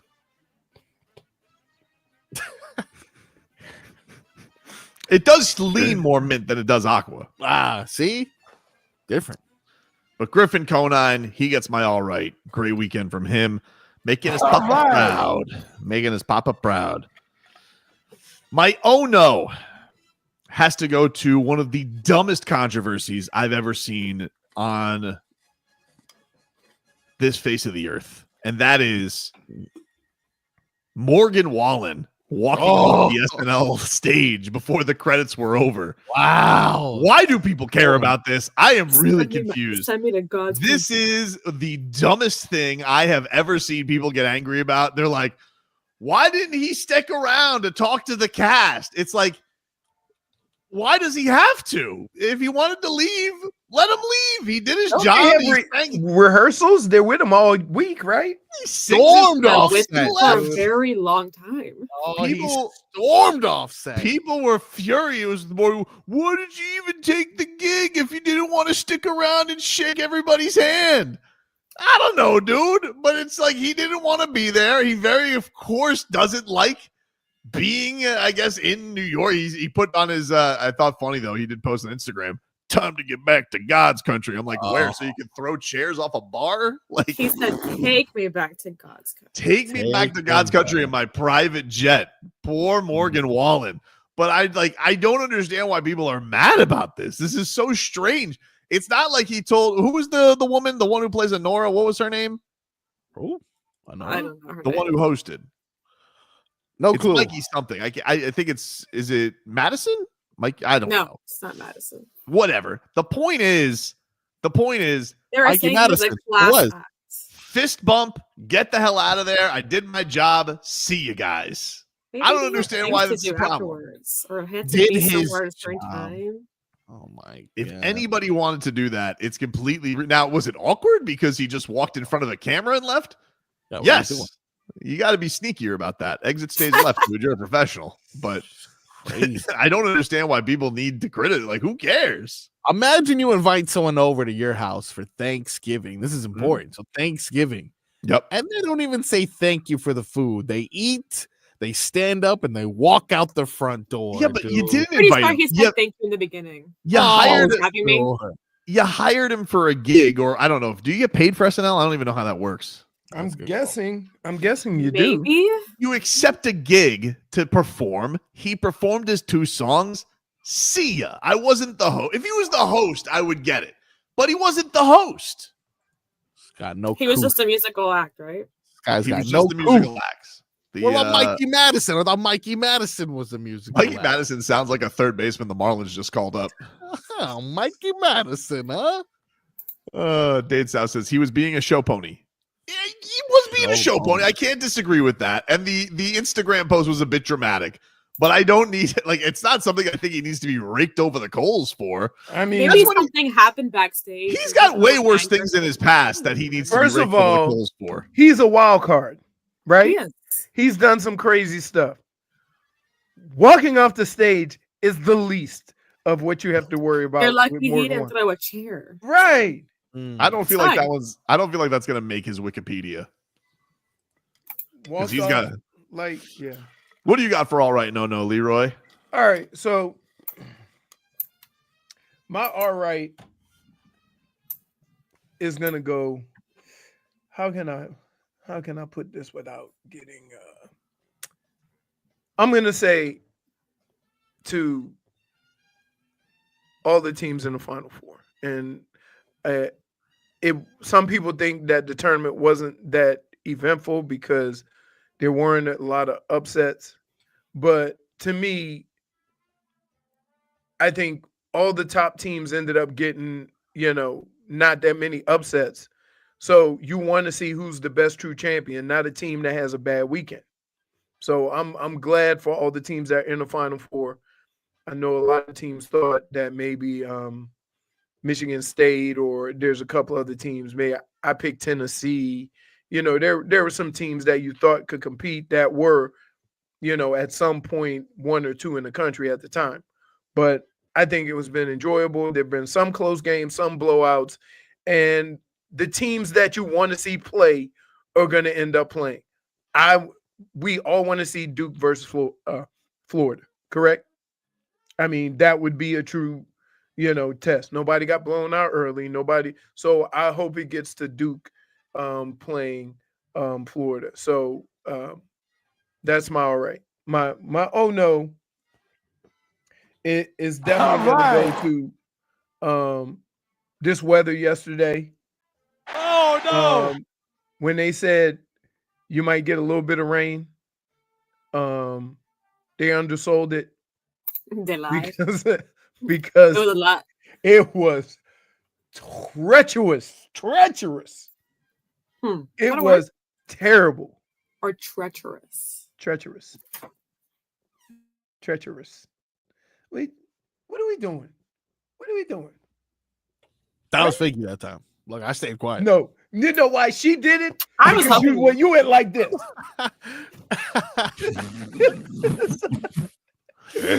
So the weather yesterday was brutal. I didn't get to see, Sunday is my sports day. I like to lounge around, watch a lot of sports. Couldn't even watch it. And then Mima, bless her heart, had the audacity to come into the other room, look me right in my eyes, and ask me, did the Panthers win today? What is Mima's what is her loyalty now? Was she rooting for the Habs or the Cats? I don't think she has like a team she roots for. She loves Miami, the Hurricanes. Okay. That's been a thing. Her and her son before he passed. Her son, they had season tickets. So they would go to every Hurricanes game. Is she concerned about Carson Beck falling into the Miami lifestyle too much? I don't think she knows if Carson Beck came and punched her in the face, she wouldn't know who Carson Beck was. Right. But it was kind of a thing she did with her son. So she's always like, she'll watch the Hurricanes play. She'll do that. But that's really about it. Other than that, she's just a peruser of sports. Nothing special. But she did ask me about, I said, Mima, I said, hey, are you watching the game? She goes, no electricity. So what the hell makes you think I'm watching it? Jennifer, maybe your phone. With your no, I couldn't even get the text. All you guys text that happened during the games. hit me up right after Wi-Fi went back on. Jennifer, in your new game chair, what is your all right? No today. It's obviously the chair. Just kidding. Well, we finally got through this very chaotic week, which was Frog Miami Music Week, Frog Week, which was chaotic. We got spring break. We got Miami Open. Did you say sperm bake? No, What? why would I say that? It sounded like you said sperm break. I did not say that. She's like, absolutely not. Twitch. That's interesting though. Keep that in mind though, Leroy, because I got a great story for you coming up next. Oh Lord. Okay. Well, I also want to give the Marlins their flowers because they came off.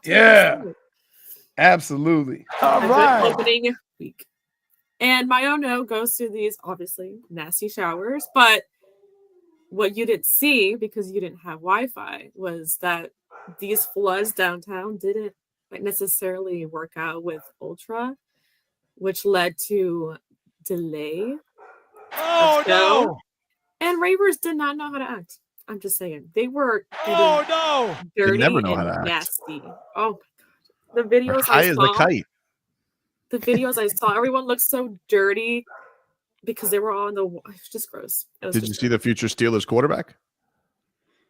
No. Froggy, what do you got for all right? No. My all right is going to be the fight that we had all been waiting for. No, it unfortunately isn't Jake Paul versus Logan Paul, but another person has stepped up to finally finish off the Pauls. And that is none other than Lionel Messi's bodyguard. What? That's right. He is called out Logan Paul. I'm doing this video because a lot of people, they stop me on the street.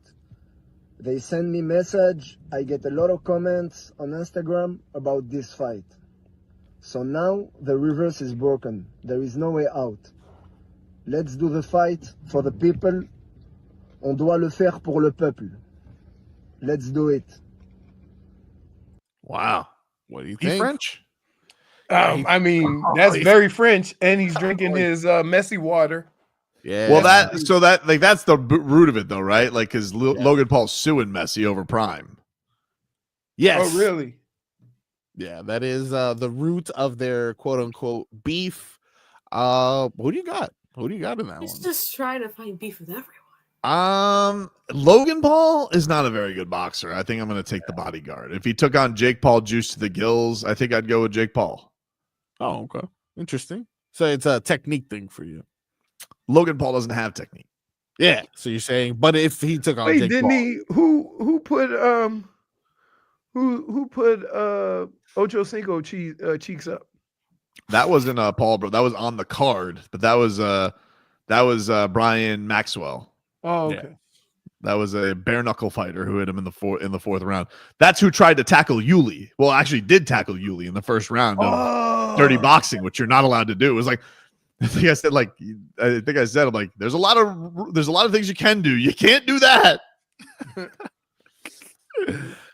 That's like when Conor McGregor was hammer fisting Mayweather. Yeah, I like Conor's new stipulation to fighting, which is he first wants to become president of Ireland. I hate this guy. I hate this guy, dude. You know, I watched Roadhouse for the first time this week, and I've got to Oh. say, every time I saw his face on the screen, Oh, you didn't like? I thought he was good in Roadhouse. he was himself in Roadhouse. It was good. I don't like him, okay? That's fair. And your oh no? My oh no goes to this headline that I saw on TMZ. Jessica Simpson reports, I drink snake sperm from my vocal cords. She looks old. Wow. Doesn't she look old? She's not young. Yeah, and it's her first time performing in 15 years, come out with the first song in 15 years. Was she like 40-ish? Isn't Jessica Simpson more known as a reality star than a singer? She's more known for Chicken of the Sea. Chicken of the Sea. Yeah, That's it. She's a gazillionaire though. Like her clothes were very popular. So my thing is 40 years old. Your people's memories of you can't be being the dumbest person on the planet. Yeah. So It can't. $200 million. That's her net worth as right now. And also, her music career wasn't the greatest thing. That's what I'm saying. Well, you know what? Maybe the snake sperm will help. Maybe it'll help. You know, maybe apparently, maybe it'll be her. Maybe it'll be her torpedo bat. I want to know. I want to know how they even came to the conclusion that this would help. Also, I've never heard of any singer do this. No, but I didn't see here. Kim Kardashian says that. Did she like sample all the different types of Jack, all the different types of whiskey before she found one she liked? I don't know. Like, that's not something you go into saying, you know what, this really helped my vocal cords. Also, I wouldn't go out and say, like, yep, snake sperm. Yeah, there's certain things that you do in life that you just don't admit. You keep that in-house, right? I mean, snake sperm. There you go. It works. That's the show, everybody. It was good to be back. Work. He sucks as a singer. But we haven't heard her new song yet, right? Singer. I don't think of her as a singer. I don't think she was a terrible singer. She was a pop star. I think her sister was much better a singer than she was. Her sister has one of the most embarrassing SNL moments of all time. She was a terrible singer. Possibly, but I think. No, I mean, if you talk about SNL blunders, I don't remember. Ashley Simpson getting caught lip syncing is one of the most embarrassing. She starts do-si-doing. Here's the funny thing about it. Well, she had a great. You can't lip sync on something that's called Saturday Night Live. Yeah, I don't think she wasn't the only person who's done that. But she's the most famous one, J-Fig, probably since Milli For Vanilli. doing it badly. Oh, she was Milli Vanilli, all right. We'll talk to you rascals tomorrow. This season. Put on them apple bottom jeans. Okay. And get low, Tyler. I'm a Pantera fan. I'm a Florida Pantera fan. Whoa. No. Vamos Gatos. Yes. You Pantera Bread fan. Whoa. Panera Bread? Hold on. Oh, stop it. Some people like to Matthew Tkachuk. I like to Matthew Midday